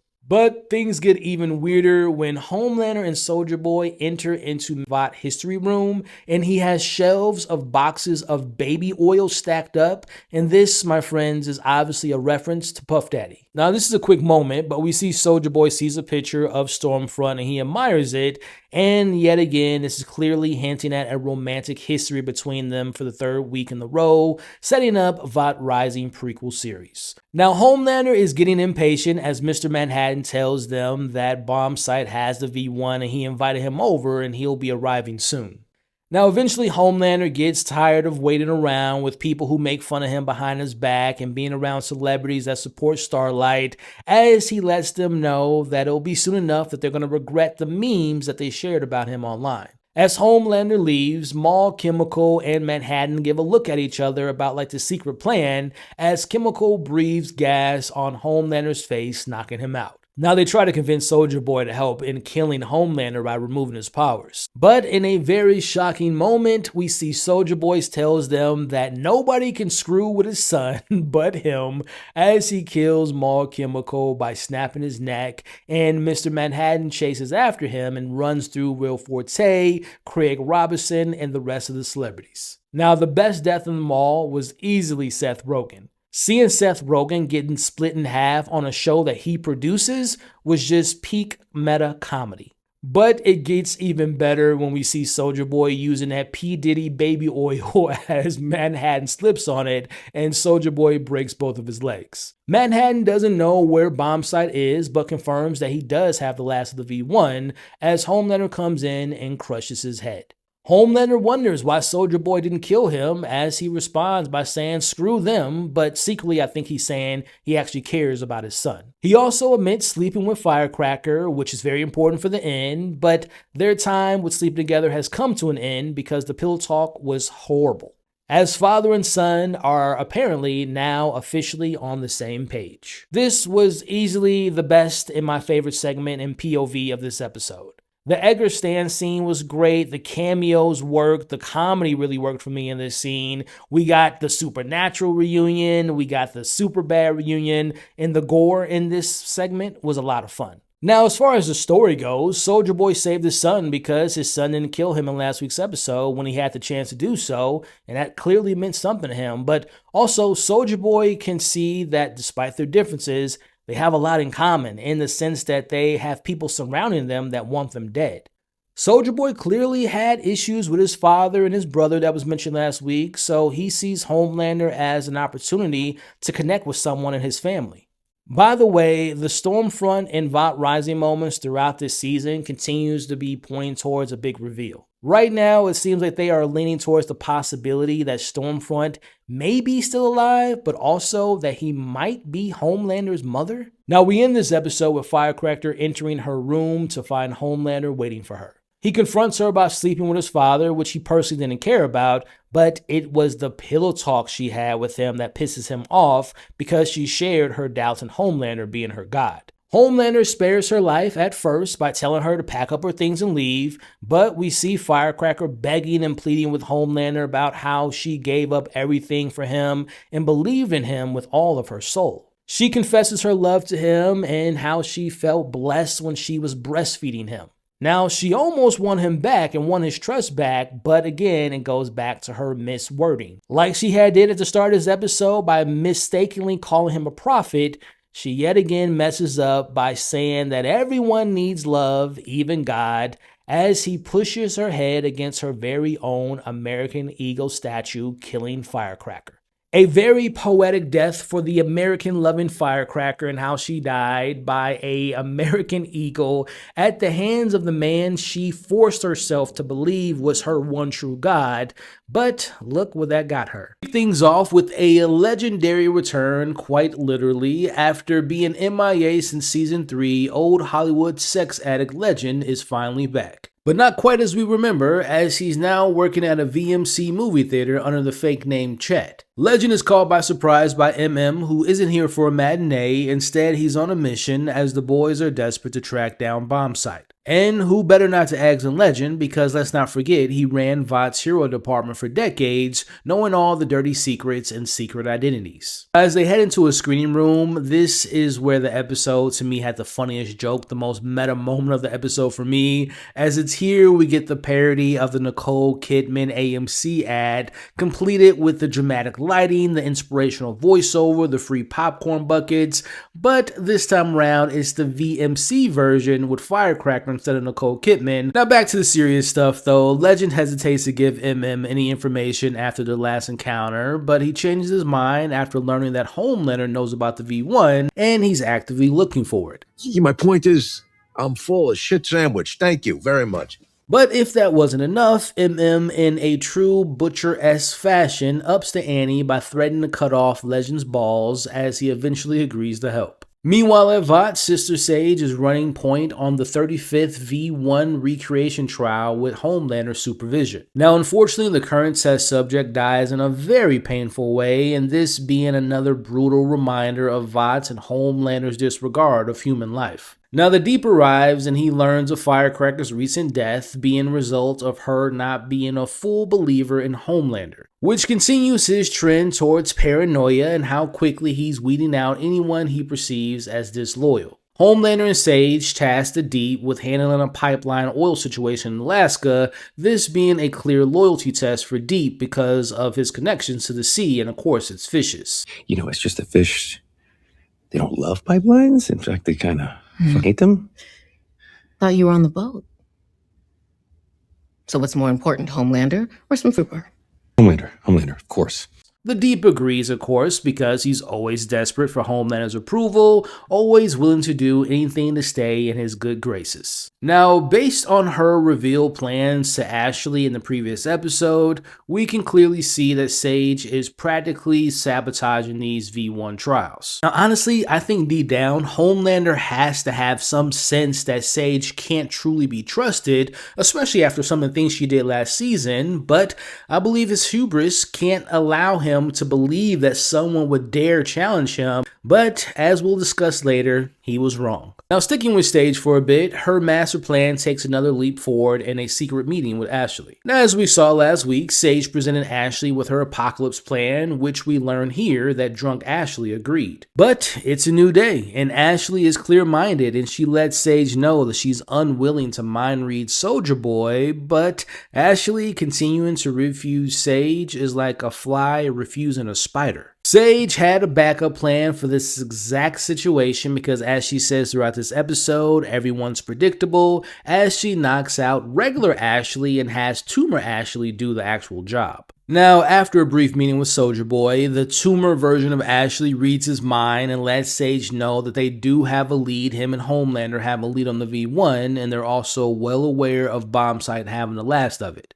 And that Soldier Boy is thinking of helping Homelander and he's secretly proud of his son. Now, Sage claims that she saw this coming as well, and this isn't a discovery, it's just basically confirmation. As she calmly takes out her notebook and she's ready for the next phase. Now, this includes her cutting out her VOT tracking chip and officially severing her ties with them and the Seven and initiating phase 3. Meanwhile, with the boys, they decide to split into two different groups. Now, Frenchie has finally recreated the new virus as Annie and Huey are tasked with taking it to the Democratic Church and putting the virus into an air freshener. Once the freshener goes off, it appears that this new iteration can still kill all soups exposed to it, including Homelander, who is supposed to be in attendance. Now the others, now with the help of the Legend, are headed to a soup retirement home. They're looking for a soup by the name of Golden Geisha, who was an ex-adult entertainment icon, but also, more importantly, the ex-girlfriend of Bombsite.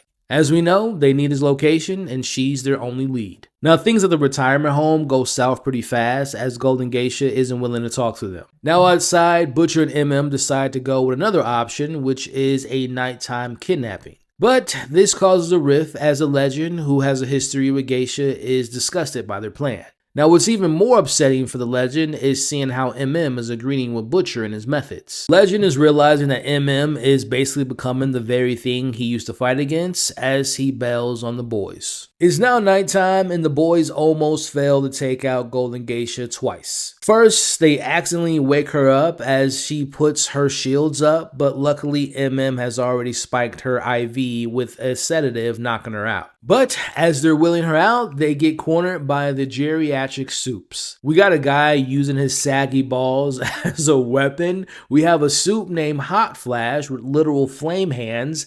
And then we have an old white man with an axe. The boys take them out pretty quickly without killing them, which is something Kimiko didn't want Butcher to do, but the mission ends up being a bust. Back at their hideout, Geisha reveals that she hasn't spoken to Bombsite in years, which sends the boys back to square one. Or are they? Because sitting in their hideout is Sister Sage. She explains how she tracked them down and claims she wants to help stop Homelander from getting his hands on the rest of the V1. She shares that she's got a plan currently in the works to help find Bombsite, and despite every red flag in the book, the boys again are desperate as they agree to let the smartest person in the world join their team. Now let's switch gears for a second and talk about the subplots going on in this episode. First, Noir sees Deep's post about the pipeline and he decides that it's time for payback. Meanwhile, on the way to the church, Huey and Annie pull over to look at the clouds together, and Annie makes it seem like this will be their last time doing little stuff like this in the future.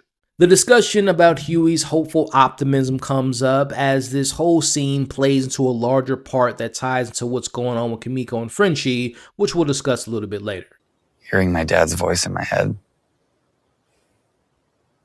But then I finally understood what he meant. Because the only thing I had left was hope.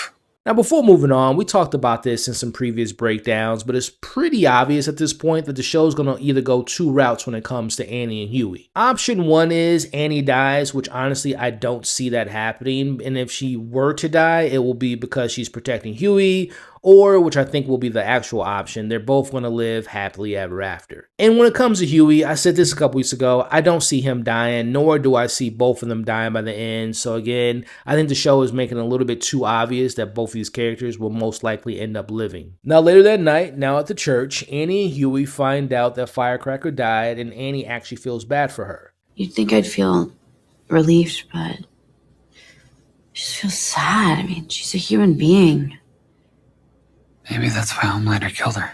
Now, before they found her dead body, there was a brief mention about how Homelander's collecting most of the soups with psychic abilities, and one of them, as you notice here, is Kate from Gen V. So why exactly is Homelander collecting them? Is it to push his agenda, to trick the world into them thinking that he's a new guy? Because obviously if they have their abilities to control people's mind, they can make people think that, again, Homelander is actually their god. But I guess we'll have to find out to see why he is collecting all these particular psychics, and that would explain why we might see a Kate or Marie or Jordan or Sam in next week's episode or the finale, because again, they're going to probably want to save some of the members that are a part of the Gen V crew. Now, while planting the air freshener with the virus inside, Annie gets confronted by Old Father. Old Father and Annie briefly talk about their past before he became this full-blown Homelander believer and supporter. He confesses that after not being able to get his or other people's prayers answered by God, his faith began to fade. Once Homelander started listening to Old Father and the audience of his church grew larger, he started to fully believe that Homelander was his one true God. Now, of course, they start fighting, and it was honestly a one-sided fight, and thank goodness Huey was there, because I think Annie would have died because Old Father's sonic screams nearly took her out. But like I said, we see Huey steps in and he threatens to release the virus. Now he bluffs saying that Annie already took the antidote as Old Father lets them walk away out of fear. Now I would assume that Huey took the virus with them and he was supposed to obviously plant that in the air freshener, so their mission was kind of pointless. Meanwhile, the Deep's pipeline mission was initially a success for Vought, but ended up becoming a massacre of the ocean.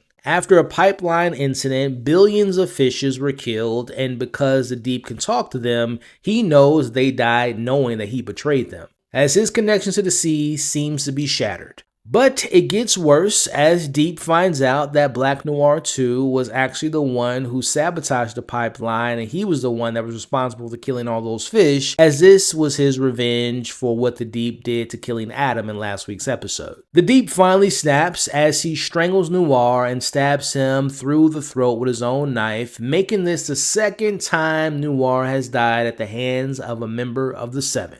If I'm being 100% honest with you all, I was hoping for a more impactful ending for Noir and the Deep, to have like this long-winded fight, this like really passionate, brutal fight, but unfortunately it was kind of underwhelming to see how all this kind of played out between the two, because I was also hoping that Sage was going to be involved, because obviously that was a beef, that was a love triangle from last season. But either way, putting my underwhelmness aside, R.I.P. to Justin, aka Black Noir 2. But going back to the Deep and this problem that he now has on his hands, what will the Deep do? Like, how will he explain the death of a member of a Seven to Homelander without having permission to do that, on top of the fact that he also lost a connection with the sea? Now, I think we all feel pretty confident that Annie will be the one that ultimately kills the Deep, based on their history, obviously, and based on what he did to her in season 1. But I'm starting to wonder if he'll die at the hands of something else. And what I mean by something else, I'm referring to the sea and the sea creatures. And again, knowing that he was involved with the pipeline, maybe we get a little bit of column A, a little bit of column B. Maybe we'll see a fight between the Deep and Annie, and things aren't maybe going on Annie's side, and maybe a shark comes out of the water and bites his leg off, and it's like a combination of like Annie gets the final blow, but also a sea creature helps out in the process, which is like them getting their payback, and Annie gets their payback at the same time. So again, if the Deep were to die, which I do think he will die, it'll be at the hands of a creature from the sea, but also Annie giving the final blow. Now back to Sage's plan to get Soldier Boy to turn on Homelander. It's in full effect. Now Homelander and Soldier Boy go to where crime analytics suggest that they can find bomb site, and it takes them to some random empty house. Inside, they find an open laptop which plays a video of the last time Homelander and Stormfront were engaging in a sexual activity, and we see Soldier Boy gets upset. The way he saw it, Homelander basically kept her around as his own little personal sex doll after what happened to her with Ryan, as Soldier Boy punches Homelander, which leads him to telling Soldier Boy that he loves Stormfront as he did. Now Soldier Boy admits his love to Stormfront, and Homelander realizes that this was all set up by Sage, but as of now, Soldier Boy couldn't care less about this mission, and he leaves Homelander alone. But before he leaves, he tells him that he doesn't deserve to live forever with the V1.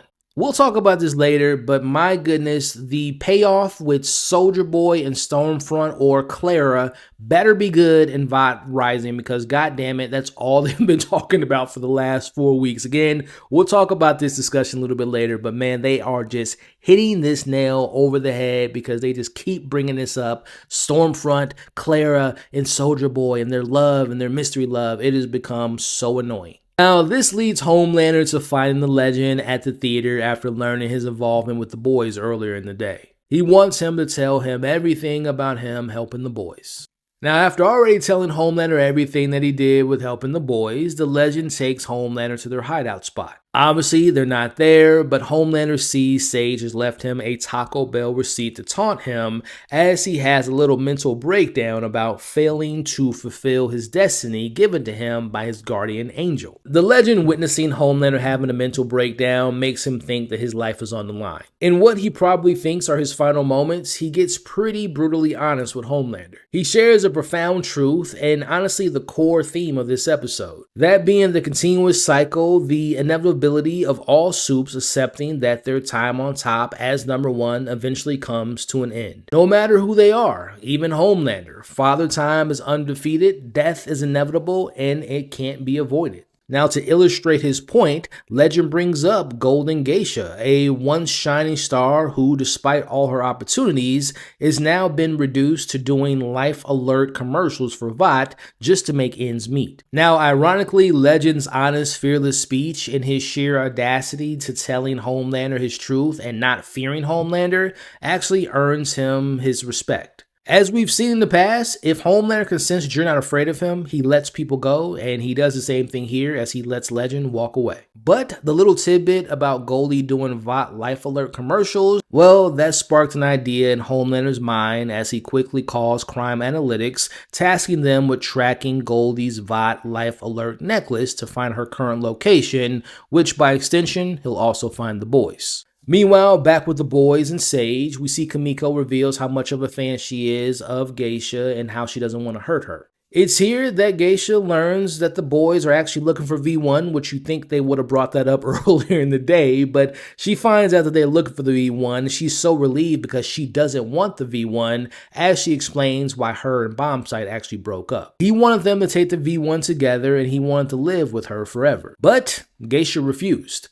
Living forever in her eyes was considered to be torture.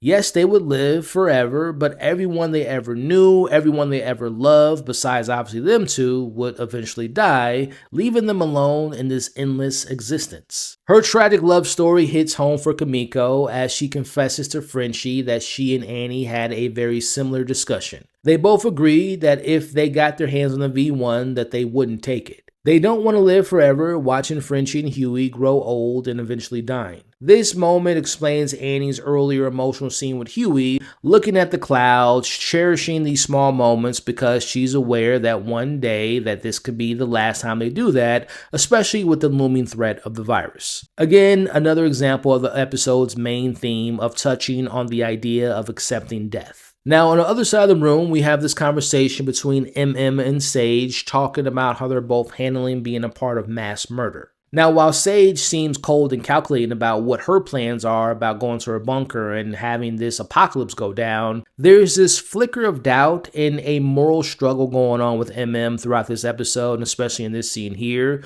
which suggests that he's questioning the extreme measures he's taken recently and being in line with Butcher with how they acted with using the virus. Now, it's been a pretty wild ride with MM this season regarding where his moral compass is. Remember at the start of this season, we saw MM saving Countess Crow from being exposed from the virus, but shortly after learning about Soldier Boy's immortality, he went full-blown IDGAF. So honestly, I'm not entirely sure on what side of the fence he'll lie on by the season's end, but I have a feeling that he's going to probably turn on Butcher and decide to not release the virus and decide to not kill all Soups, because based on this episode and also again, his ups and downs this season is starting to lean towards like he's going to probably go against the idea of killing a bunch of Soups and saving lives instead. Now, just as the emotional weight of mortality settles on everyone, we finally get to meet Bombsight in person. As he arrives flying in, ready to save his old girlfriend. Bombsight tries again to convince Goldie to take in the V1, but she still refuses, but she tells him that they've wasted so much time apart and she wants to spend whatever time they have left together. Bombsight refuses to give it up to V1, and a fight happens between him and the boys, and he clearly overpowers them because of the V1 in his system. Now, as he's about to knock out Kimiko, we see Goldie protects her by using her shields, and she doesn't want anyone else to be hurt because of her. Now, this distracts Bombsight, who gets punched by Soldier Boy, who was given their location by Sage, as this was all a part of her plan. Have been at each other's throats for 80 years. It's their bone. Let the old dogs fight over it. Now, those plans were to get Soldier Boy to turn on Homelander with that Stormfront video, then to have him fight Bombsight to take the V1 from him and destroy it before Homelander could use it. But, as we're about to see, those plans don't entirely work out as planned. Now, we watch as Soldier Boy and Bombsight fight back and forth as Bombsight takes flight with Soldier Boy hanging onto his feet as they enter into an empty field. Now, as we come to the end of this episode, Soldier Boy is about to kill Bombsight, but he doesn't after he begs and pleads for him to stop. They have a conversation about their past. Again, VOD Rising has been all over this season, but they have a conversation about their past and how they used to be on the same super team and how Bombsight was basically jealous of how Soulja Boy was treated and how him and Clara, aka Stormfront, loved each other and how they were supposed to be together forever. Now, Soulja Boy can see just how important it is for Bombsight to be with Goldie, and Goldie's basically his version of Stormfront, but unlike whatever happened between him and Stormfront, he sees this as a chance as redemption. He offers Bombsight a deal. He'll strip Bombsight of his immortality and he'll remove his powers as well. No more V1, just a regular man, as Bombsight agrees to take this deal and he'll finally be free. Now, just as Soulja Boy is done depowering Bombsight, who's happy that his powers are gone, he could bleed for the first time, in comes Homelander to get his V1. Now, before we break down this final moment, let's discuss this new lore that's just been added to Soulja Boy. Now, we already knew that he had the ability to depowering Supes because of his radiation output, which is capable of burning Compound V from Supes' bloodstreams, which effectively kills them, or in most cases, just strips them away of their abilities. But now we just found out that he can also remove V1 as well, which we'll circle back to here in a bit. Now, Bombsight runs out to go with Geisha as the boys watch from afar. Now, Sage, as she's been saying all episode long, that people are predictable, she's fully confident that Soulja Boy is about to destroy the last of the V1, but instead, we see Soulja Boy tells his son a story.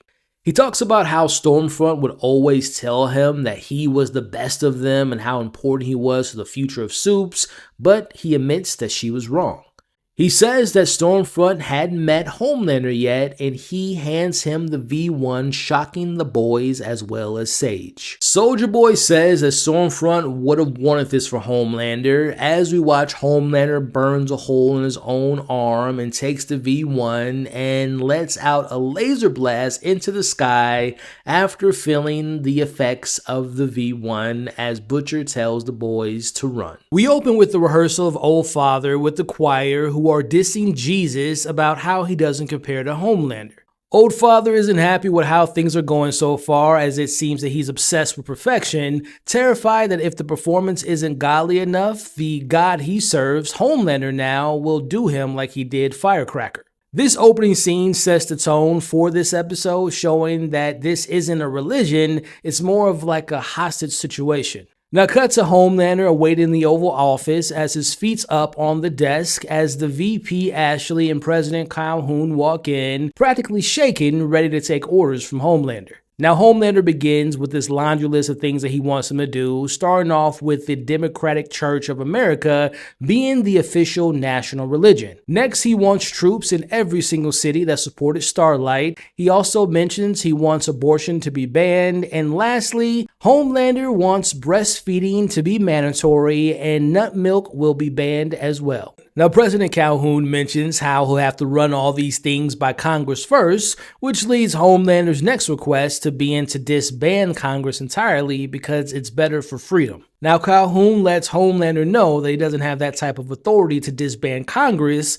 which in Homelander's eyes shows that he's a non-believer, as he has Ashley read his mind to confirm. Now, Ashley's other half hesitates because she knows the truth, but regular Ashley seizes this opportunity and says what's on his mind, that being the president being terrified of Homelander and also thinking that he's a little bit psychotic. Now, Homelander slowly walks over to the president and tells him the classic line that he's not angry at him, but instead he's disappointed as he crushes the president's head. Which, by default, makes Ashley the new president, making her come up from when we first met her as the assistant to Madeline Stillwell, to the director of talent relations, to senior vice president of hero management, to the former CEO of VOT, to the vice president, and now the president of the United States of America. She is the ultimate corporate survivor, and we'll be talking more about her position a little bit later in this breakdown. Now, speaking to the death of the president in this episode, I felt that it would have been more impactful if that happened during like some type of televised event. If you're gonna kill the leader of the free world, do it in front of the cameras. Let the world see the puppet master snap his strings.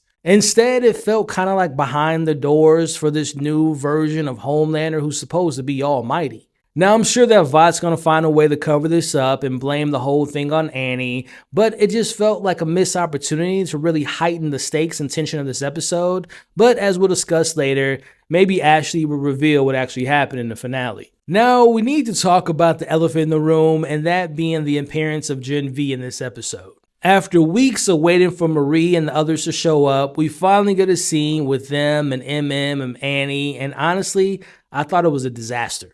We learned that Emma was actually tracking old father lately and has it written down in a notepad in regards to his movements, as they give this notepad to Annie that shows him spending a lot of time at Vought Studios. Now, immediately Jordan and Marie can sense that something's off about Annie, as Annie tells them that their time as being a part of the resistance is now over. Now, obviously, Marie and Jordan aren't happy about Annie's decision, especially with their involvement this past year in the resistance, but this next part was what frustrated me and kind of left me confused. I'm not sure if the writers of this show forgot about Marie's journey in Gen V Season 2, which, let me remind you all, was her literally learning how to control her powers, which led to her making it to the finale of Gen V Season 2 and killing Thomas Godolkin. So we know that it's been close to a year since those events of the Season 2 finale of Gen V, so you would imagine that Marie has found a way to not necessarily master her skills, but she has a better control over her powers, and she's probably gotten better at them. So to my surprise, hearing Annie say to Marie, "What good's all that power, Marie,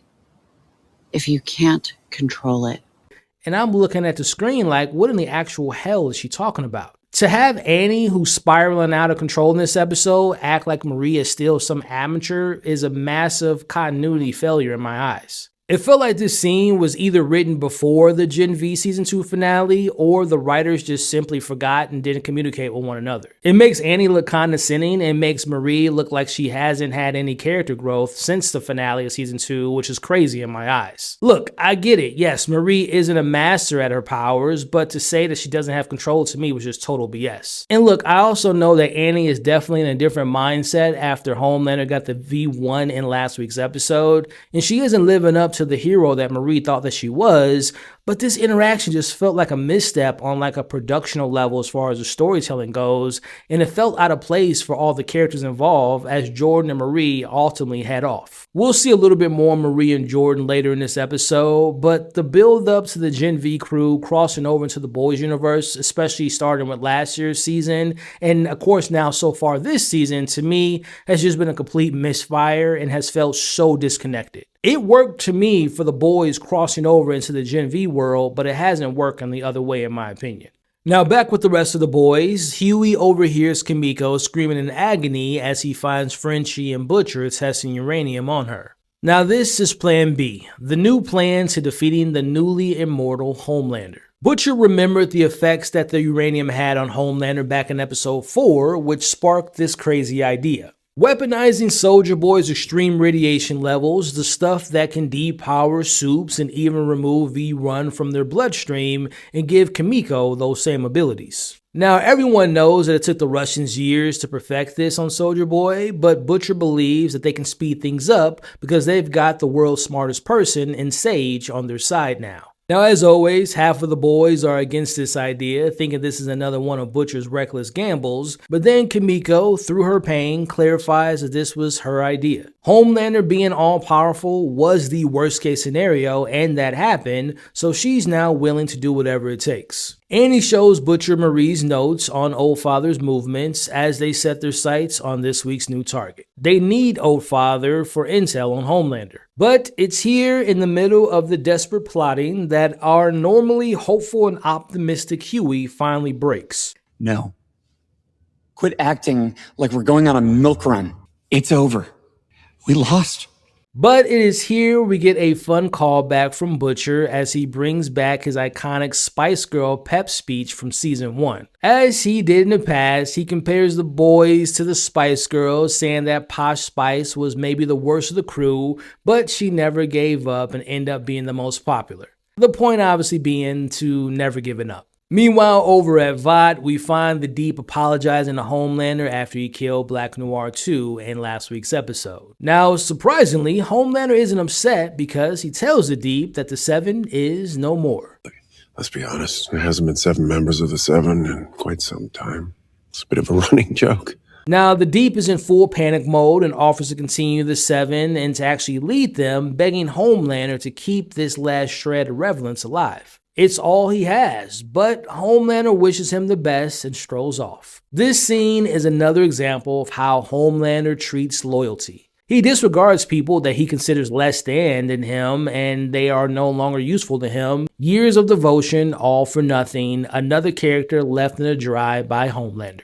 Now, speaking of being left in the dry, let's stick with the Deep for a little bit. We find him on a dock, drowning his sorrows and littering in the water until a hammerhead shark by the name of Sander pays him a visit. Now, this has to be the biggest surprise of the season and maybe of the entire series, as the shark is being voiced by the one and only Samuel L. Jackson, who in perfect fashion uses every curse word to warn the Deep that if he steps in the water again, he's a dead man after his involvement in the pipeline disaster. You are dead to us, bitch ass. Now, we later find the Deep calling his manager for advice, but out in the water, a person is drowning and the people nearby want him to save this person, but we watch the Deep doesn't because of the fact that the sea promised to kill him if he ever stepped foot in the water again. Now, this is the last that we get the Deep in this episode, and like I had mentioned in my last week's breakdown, it definitely seems like the show is setting up the Deep to be killed off by a sea creature and Annie most likely being involved in his death in some matter.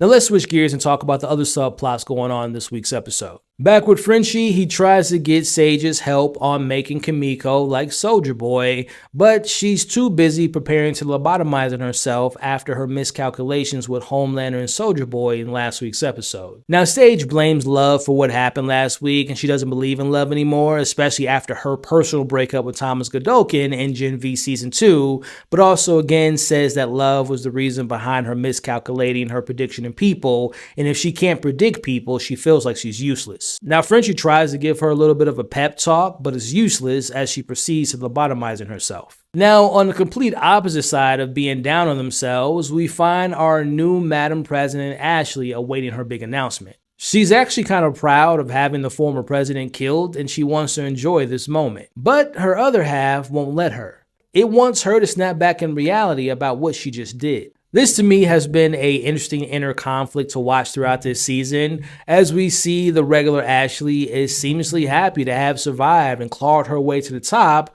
while her other half would rather be dead than complicit. They're on the complete opposite sides, as the other Ashley promises to never speak to regular Ashley again. So this leaves us with the question for the finale: will Ashley stick by her Homelander and go down with the ship and end up like Madeline or the original Noir or even more recently Firecracker? Or will she come to her senses and tell the truth about what Homelander recently did in killing the president and all his other sins as her way of doing the right thing? I'm leaning towards the latter, but Ashley's survival instincts always surprises me. Now going back to Frenchie for a second, he basically seals his own death wish. He's talking to Kimiko, telling her that he wants her to stay strong because he wants to settle down with her and have that family and that dog that she's dreamed of. Now, rule 101 with any show or movie, and more times than not, whenever we see a character talking about their future plans and having a family and a dog, it's pretty much game over for them, as we see Kimiko goes into a seizure, which leads Frenchie to trying with Sage one more time. He finds her watching Love Island, and this is where Frenchie sees his opportunity. He plays into her hate for Love, but then pivots talking about the unknown mystery behind Love and how wonderful it is despite its unpredictability. Now we watch as Frenchie begs and pleads with Sage because of his love for Kimiko, and despite her feelings on Love right now, we see Sage can see the undeniable love that Frenchie has for Kimiko as she ultimately agrees to help. But first, her brain needs to recover, and in the meantime, she'll be pleasuring herself while she waits. Back with the boys, Butcher, MM, Annie, and Huey are now on Vought Studios' lot, and they split up into teams. Now, it's here we get one of the more funnier moments to me in this week's episode, as the show does a parody of Taylor Sheridan's writing, saying that it's AI, as they're poking fun of his Yellowstone universe with their own show that just got canceled by Homelander called American Eagle, starring Eagle the Archer, who was last seen in season 2 of The Boys, but also mentioned in the season 2 of Gen V, as his show has become a show seamlessly bashing Annie. Meanwhile, Huey and Butcher sneak onto the set of Old Father's rehearsal as Butcher spots a soup named Synapse with psychic abilities, who we later learn killed his entire family. Butcher tries to shield their minds by making Huey list his favorite Billy Joel songs, but it doesn't work because Synapse finds them and knocks them out. Outside, he and MM see this psychic, and they both take a hit of their vape to clear their minds as they see Old Father has gathered some of the most enthusiastic and passionate Homelander supporters as they're a part of this VIP focus group for a new Homelander unedited promotion. Now, MM and Annie follow them into a screening room, and MM notices that there's more psychics inside, and he says that all of them have a criminal background and are known as some of the most dangerous psychics in the world. Now, this is where Annie remembers seeing the wall of psychics in last week's episode, and as I had predicted, we see how they're going to be used as the promo plays. Now, in this promo video, we find Homelander in a field of wheat like a shot from Gladiator as Jesus pays him a visit, and he wants Homelander to take out all the world's evils, and he wants him to take his place as the real savior of the world. Now, we can see that some of the members of the focus group are not in agreement of this message and look uncomfortable with this nonsense, as we can see that the psychics in the room are starting to read their minds. Now, during this, we head back over to Vought to find Homelander showing Soldier Boy Homeland, which is a new amusement park being developed that will offer its guests all things Homelander. We can see that Soldier Boy isn't thrilled with this theme park as he tells Homelander that he's going on a long and permanent vacation away from his son. Homelander, desperate for validation, offers to scrap the whole park and to give his pops whatever he wants, reminding him that he chose him and gave him the V1. But this is where Soldier Boy hits his son with the truth. He didn't give him the V1 out of love or belief that his son is the one true God. He admits again that it was all for Clara. He tells Homelander that this was never going to be them playing catch-up as father and son, and Soldier Boy doesn't stop there. He goes on to tell him that Homelander is just too weird, but more importantly, that he is no god. No angel came to you. You had a wet dream about some chick with big juicy tits. If that makes you a god, then I'm a fucking god every night. I am God! As Soldier Boy walks away and tells Homelander good luck to his son, Homelander comes up behind him and chokes him out and tells his dad that he loves him. Alrighty, let's address another elephant in this episode, and that being Soldier Boy's plot this entire season and his love for Clara. This, to me, is another example of the show forcing Vought Rising lore down our throats all season long, and it is struggling, for me at least, to stick the landing. We remember back in season 3 of The Boys, Soldier Boy's driving force was his trauma, his rage towards Crimson Countess, the woman we actually saw him have a history with, and later on he ended up killing her because she betrayed him. Now in this season, Clara, aka Stormfront, is his one true love that justifies him handing the V1 to the most dangerous weapon on Earth, who also happens to be a literal psychopath and Homelander. Now, of course, one could say that he didn't know of the relationship between Homelander and Clara until this season, and didn't know that she went by the name of Stormfront until now. But even with all that said, everything surrounding Clara this season, up until this point, has just felt unearned. We've obviously spent zero time on the romance between Clara and Soldier Boy for me to even care. To me, the show expects us to really buy into this tragic Nazi love story as a cornerstone of the plot, but it's just felt forced, like a forced bridge to spin off rather than organic character growth. Now, as I digress, back with Huey and Butcher, we get more of the roles being reversed as they find themselves chained in a room and Butcher's powers have been turned off by the psychic. Now, like earlier in the episode, we see Huey isn't his hopeful self as he puts doubts on them making it out of this situation alive. But like earlier as well, Butcher is the one to keep hope alive by telling Huey that they're making it out of this situation alive because they're getting the job done no matter the cost. Meanwhile, back with Annie and MM, they get a call from who they think is Huey, but it's actually Synap tricking them into getting their location. Now back to the focus group. After having their minds read and ultimately changed by the psychics in the room, they all agree that they now fully believe that Homelander is their true savior, but in reality, only 6 thought that before having their minds changed. Now, the real ones who didn't need their minds changed are told that they can leave, but the others are told to stay behind for more feedback as Annie sees this and thinks that they actually bought into the promo, and she feels defeated. Now, sensing her feelings and feeling her losing hope, it's here that MM tells Annie the origins of where his nickname Mother's Milk came from, and it stems from him and his loss of losing his family at the hands of Soulja Boy, but also a story about him nursing a wounded pigeon despite the neighborhood kids poking fun of him. Now, all MM cared about was saving this pigeon despite the naysayers, and eventually the pigeon regained its health and flew away, and from this experience, MM was able to find his calling, and that is helping people in need, and he truly embraced his nickname, Mother's Milk. MM admits that spending time in Homelander's camp for over a year changed him for the worse, and he became very cynical, and we've seen that this season, but he's starting to get back to his real and old self and encourages Annie to do that as well. Now, I understand where MM's coming from in this scene, and I really enjoyed the scene from his perspective because I think he's earned this moment of the season because we've seen the struggle throughout the season, and last week we saw moments of him doubting himself and leaning towards Butcher's ideologies, but Annie to me has kind of, her up and down in this moment has kind of come out of nowhere. Yes, I know, again, the Homelander situation with the V1 really has changed things, but one week she's finding closure with her dad, and then the next week she's hopeless again.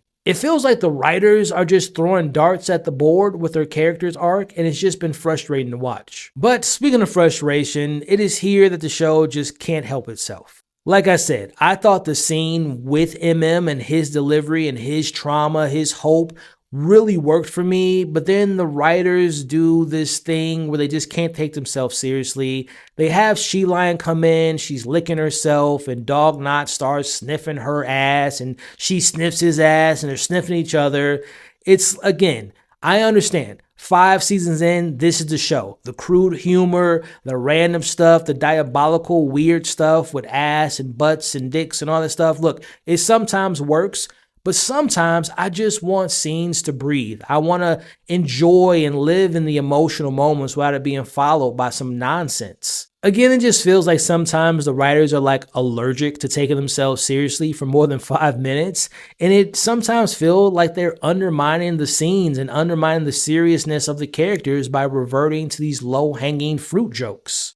But back with Homelander, we see that he's put Soulja Boy back on ice as he gets the call from Old Father about how the test screening went, but also that they have Butcher and Huey in their possession. Homelander wants Huey and Butcher to remain alive, but he's more focused on finding Sage first to get his revenge. Now, Homelander mentions his concerns and wants to learn more about the feedback on the test screenings, as he learns that only 6 out of the 30 people really enjoyed it and believes that Homelander is their true god. Now, of course, Homelander's upset about the news, and he's not willing to let Old Father convert the other 24 non-believers, as Homelander wants him to follow through with giving them the real VIP treatment. Now, back with Butcher and Huey, Synap shapeshifts, and we get the return of Kessler. Kessler shares a story with Huey about Butcher's past with him and how ruthless Butcher's decisions can be and how it would end up causing him to lose his entire unit, including Kessler, on a mission from their past. The point being, Butcher will stop at nothing to get the job done, no matter the cost, no matter who he has to sacrifice to do so. This, to me, is definitely continuing the idea that they're setting up with the boys having to take out Butcher by the finale because he most likely will want to finish the job by killing all the Supes, and that being a part of his mission, obviously, and I can imagine the remaining boys not being on board with mass genocide. Now, Snap knows the boys' current plans involving Frenchie and Sage trying to turn Kimiko into Soldier Boy, and he's now going to tell Homelander their current secret location. Now, Snap comes back into the room and he's about to kill Huey in front of Butcher, but Huey uses the reverse psychology on him and makes him relive the moment when he murdered his entire family. Now, this was a part of a larger distraction because he wasn't focused on their minds as Butcher releases his chains and murders the psychic, and they try to get in touch with Frenchie before it's too late. Now, back with Old Father, he shows those who didn't believe in Homelander in their hearts the VIP treatment as he leaves the room and locks them inside with She Lion and Dog Nap as they begin murdering them. After rediscovering themselves as heroes, MM and Annie break through the door and try to save as many people as they can as they fight against them.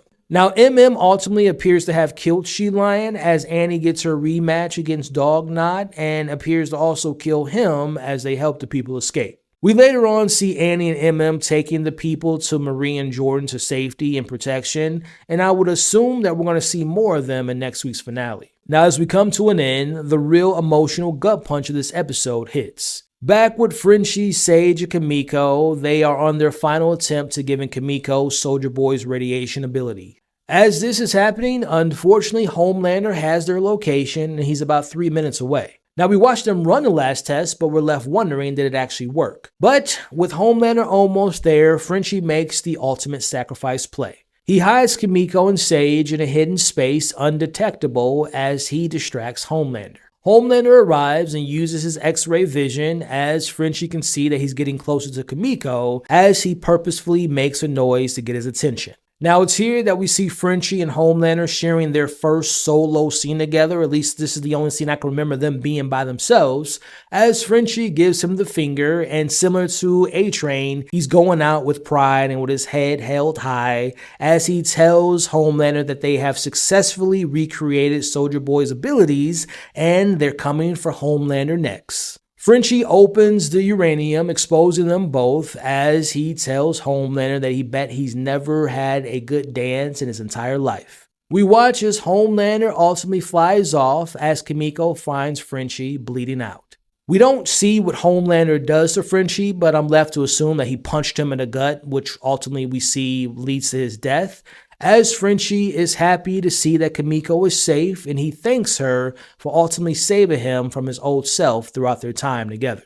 We can see him slowly dying and he tells Kimiko that he will never leave her as she cries and they share their last kiss. Frenchie being the one person who never left Kimiko, who never saw her as a monster, who found humanity where others saw a weapon, we watch as Frenchie dies. Well, after 7 years and 5 seasons, we've come to the end of the story as we say goodbye to the boys. Welcome back, everybody. We are talking about this 5th and final season of The Boys, and today we're breaking down episode 8, the last episode ever of this show. We open this final chapter of The Boys as they are burying Frenchie as Huey reads off his last will and testament. Now, despite being mostly about having seen most of the boys' buttholes, Frenchie does admit that they are all a family to him and he died in peace. Now, Annie tries to comfort Kimiko, but she briefly gets upset and the ground starts to shake a little bit as Butcher and Sage take notice of this and they look at each other, kind of getting the idea that maybe the experiment to turn her into Soldier Boy might have worked and getting her emotional might be the key to unlocking this new ability. Now, we cut to Ryan, who's in a cabin somewhere in Norway hiding out as he hears someone approaching, and it's his father, Homelander. He's not here to fight Ryan. Instead, he invites him to come live with him at Vought because he is the son of God and he shouldn't be living in a barn. Homelander tries to connect with Ryan one last time by saying how they're basically the same person, but Ryan lets his dad know that they are nothing alike as Ryan shares what he really thinks of his father. Scaring people into calling you God doesn't make you God. Now, Ryan's words nearly brings his dad to tears as he tells Ryan that he'll come to understand soon enough. Now, back with the boys, they notice that Kimiko has reverted back to not speaking anymore, as they also believe that the experiment might not have worked, making Frenchie's death meaningless. Now, it's here we get the conversation that we should have had between Marie and Annie last week, as we get a small little cameo from one of my favorite characters from Gen V, that being Emma, as she shares her thoughts about saving and taking in the ex-Homelander supporters to Canada. Annie tells Marie the story about when she first met Maeve and how defeated she was and how she swore to herself to never become a hero that loses hope, and she admits to Marie that she actually did. But now she's refocused on being the hero that she knows she can be, and she keeps the light burning as she prepares to take on this mission of taking down Homelander. We watch as Marie and Annie say their goodbyes as the Gen V crew take off to Canada. Now, I will admit, I thought that this interaction was 1,000% better than what we saw last week, which again, I still scratch my head at the dialogue between those two. And again, as I spoke about in my last breakdown, I understood what the scene was getting at, and this one is even more evident that this was Annie becoming Maeve, but obviously she wants to be better, do better, be the next generation of hope.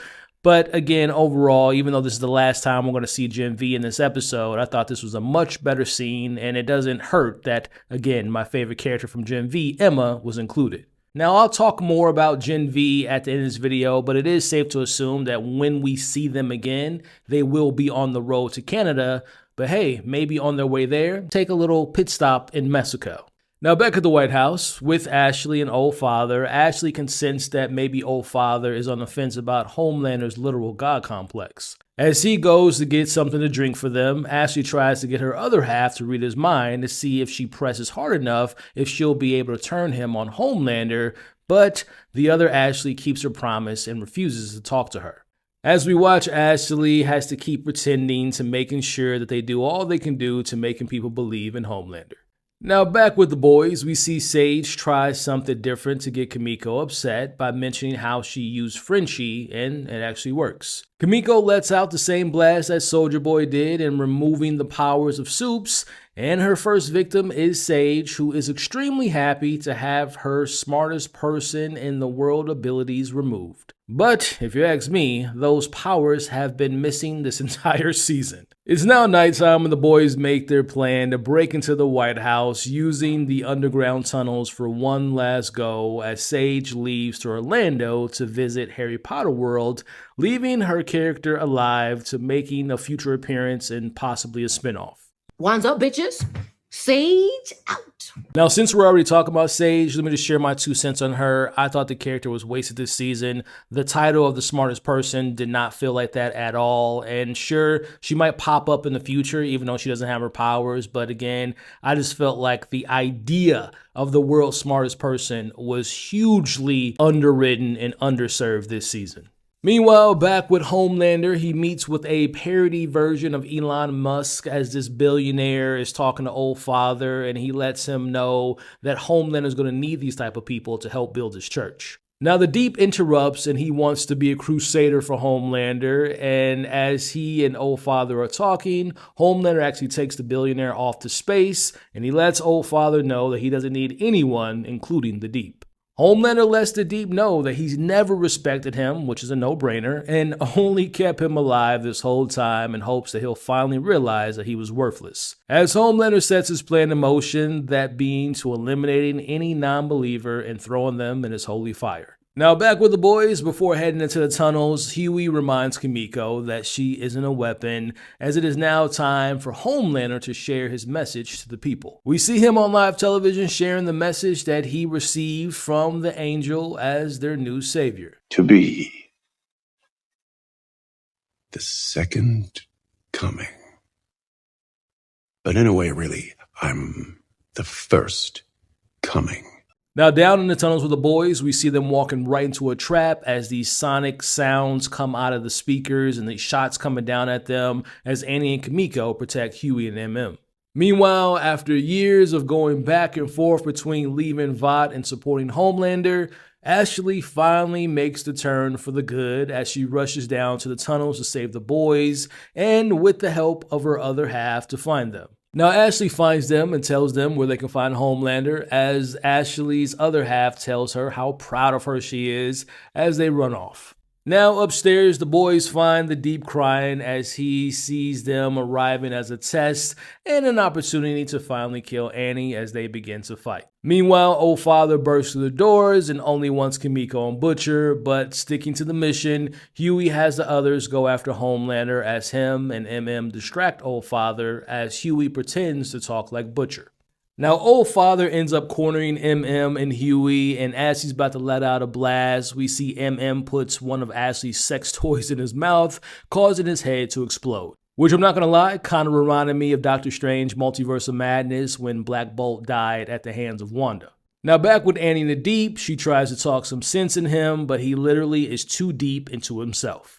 They continue to go back and forth in their fight, and we have Annie getting the upper hand eventually, and she blasts the Deep into the one place he was told to never step foot in again, that being the water. Now, as the Deep begins to panic, we see a ton of sea creatures surrounding him, and he's ultimately killed by a giant octopus. Now, if you all have been following my breakdowns, we've pretty much hit the nail on the head when it came to how a Deep die, and even though I think we all knew how this was going to shape out with Annie beating him up and a sea creature killing him, it was still kind of satisfying to watch. So even though he was a douchebag and an a-hole, we gotta admit that the Deep was the most consistent character throughout the 5 seasons, as we get to see him die at the hands or the tentacles of an octopus. Now back with Homelander, he goes off script and tells everyone watching how he really feels about those who don't believe in him, as the psychics in the church room start to read the minds of the non-believers, but in comes Butcher and announces himself that Daddy is home. Time for their deal to be made. As the cameras are still rolling, in comes Kimiko and the fight begins. I'm not gonna lie, even though I'll talk about it more at the end, I was quite disappointed by this finale, but this fight right here between these two is what we've all been waiting for. It was a lot better than Ronda Rousey and Gina Carano. It's a lot of a longer fight here, but nonetheless, I thought that this was a great fight. As we see, Kimiko struggles to get the blast out of her chest, as Homelander gets afraid and he's about to take flight, which kind of reminded me of season 3 when we had that fight between Homelander, Butcher, and when Huey came in, and of course Soldier Boy. But as Homelander's about to leave, in comes Ryan, who catches him mid-air, stopping him, and he joins the fight as well. Now, I'm not going to lie, the one thing about this fight that I was kind of annoyed by was, like, you guys remember that he has the V1 in his system, right? Which was supposed to enhance the strength of Homelander, but we barely see any difference in his powers as this fight continues. Now, as Butcher and Ryan are fighting Homelander, we see Kimiko still can't get the blast off, as she has this vision of Frenchie, who gives her these words of encouragement and tells her to basically use her love and not her hate to use these new abilities. As Ryan and Butcher hold down Homelander, which again reminded me so much of that fight in season 3, but this time around, we see the blast gets put out on Homelander. Now we see the aftermath as Butcher wakes up, as does Homelander, but they no longer have their powers, as Homelander can't let out a blast, he can't fly away, and the look on his face says it all, as he is scared out of his damn mind.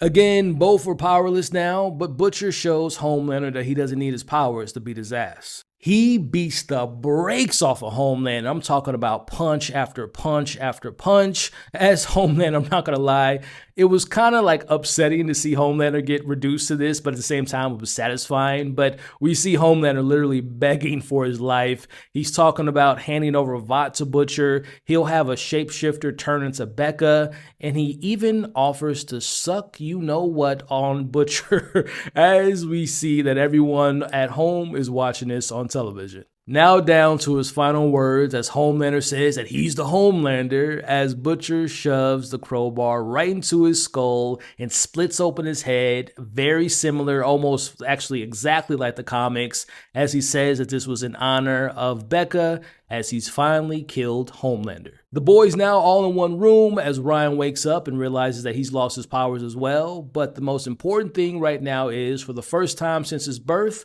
the world is free of Homelander. Now cut to President Ashley on television taking all the credit for what just happened, but shortly after we find out that she was impeached, which leaves Ashley on the board to continue her story in the future as well.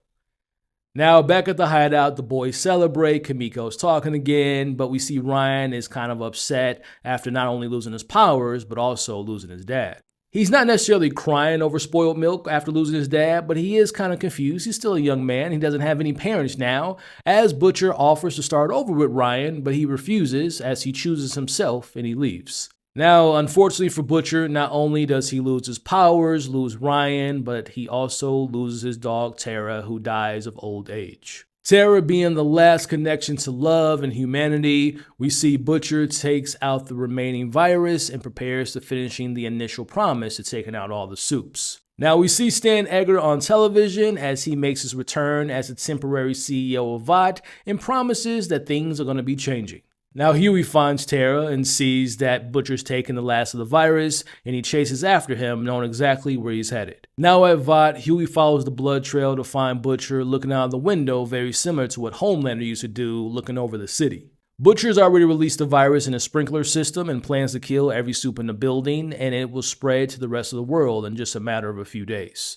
Butcher tells Huey that it's just going to be a matter of time before the next Homelander emerges, as he must put an end to all soups. Huey tries to reason with him one last time, telling him that he's not a monster, but Butcher stays the course, forcing Huey to pull out a gun.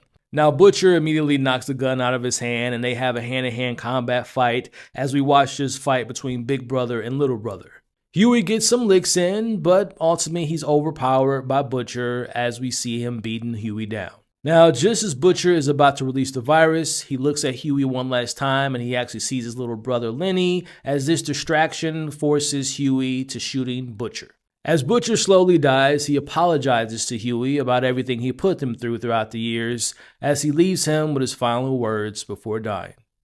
I'm not gonna lie, the emotions weren't that strong for me in this finale, but I will admit, I was just thinking about all the shit these two have went through and that emotional thread of Lenny being something that he saw in Huey. Like, I didn't shed a tear, I didn't get emotional or anything, but I did think that was a nice moment, and I thought that was like one of the more earnest moments in this finale. As we come to an end of The Boys, the remaining boys, including Ryan, say their goodbyes to Butcher at his grave as he's next to Becca. One by one, each of the boys say their goodbyes and they go their separate ways. Kimiko goes on her own way, MM and Ryan go together as Huey and Annie go to the restaurant that Butcher spoke of. Our last shots show MM remarrying his wife with his daughter and Ryan by his side, so I'm assuming that he's adopted Ryan as his kid, which opens the door for Ryan and MM to continue their story if we see them in the future potentially. We see Kimiko, she's in France again. I'm assuming her powers are gone, but she's still available if she wants to pop up in a cameo role. But then we end with Huey getting a call from the new president, Singer, as he offers him to be the new lead to the Soups Affairs Department because these new soups are running wild on the streets, but we see Huey declines the offer. Instead, Huey has his own plans in mind, as we see he's opened up his very own electronics store with him and Annie, and speaking of Annie, we see that she's pregnant and their baby's name is going to be Robin. Now, despite being pregnant, we see Annie and Huey are still doing superhero things as she's about to save some people, and we see Huey sending her off. And if you notice, this is the exact same spot that Robin was murdered back in season 1, episode 1, so a nice little callback to that moment. We see a new Huey, a new Annie, as we see Annie takes off and Huey watches her fly off. The end of The Boys. Alrighty, y'all, this is the end of the road for The Boys, but I will be back from whenever Vought Rising comes into play and Boys Massacre comes into play, and I will, of course, be covering all the movies and shows that we cover on this channel. But again, I want to thank you all. Don't forget, you all are awesome. Stay safe, and I'll catch you all on the next breakdown.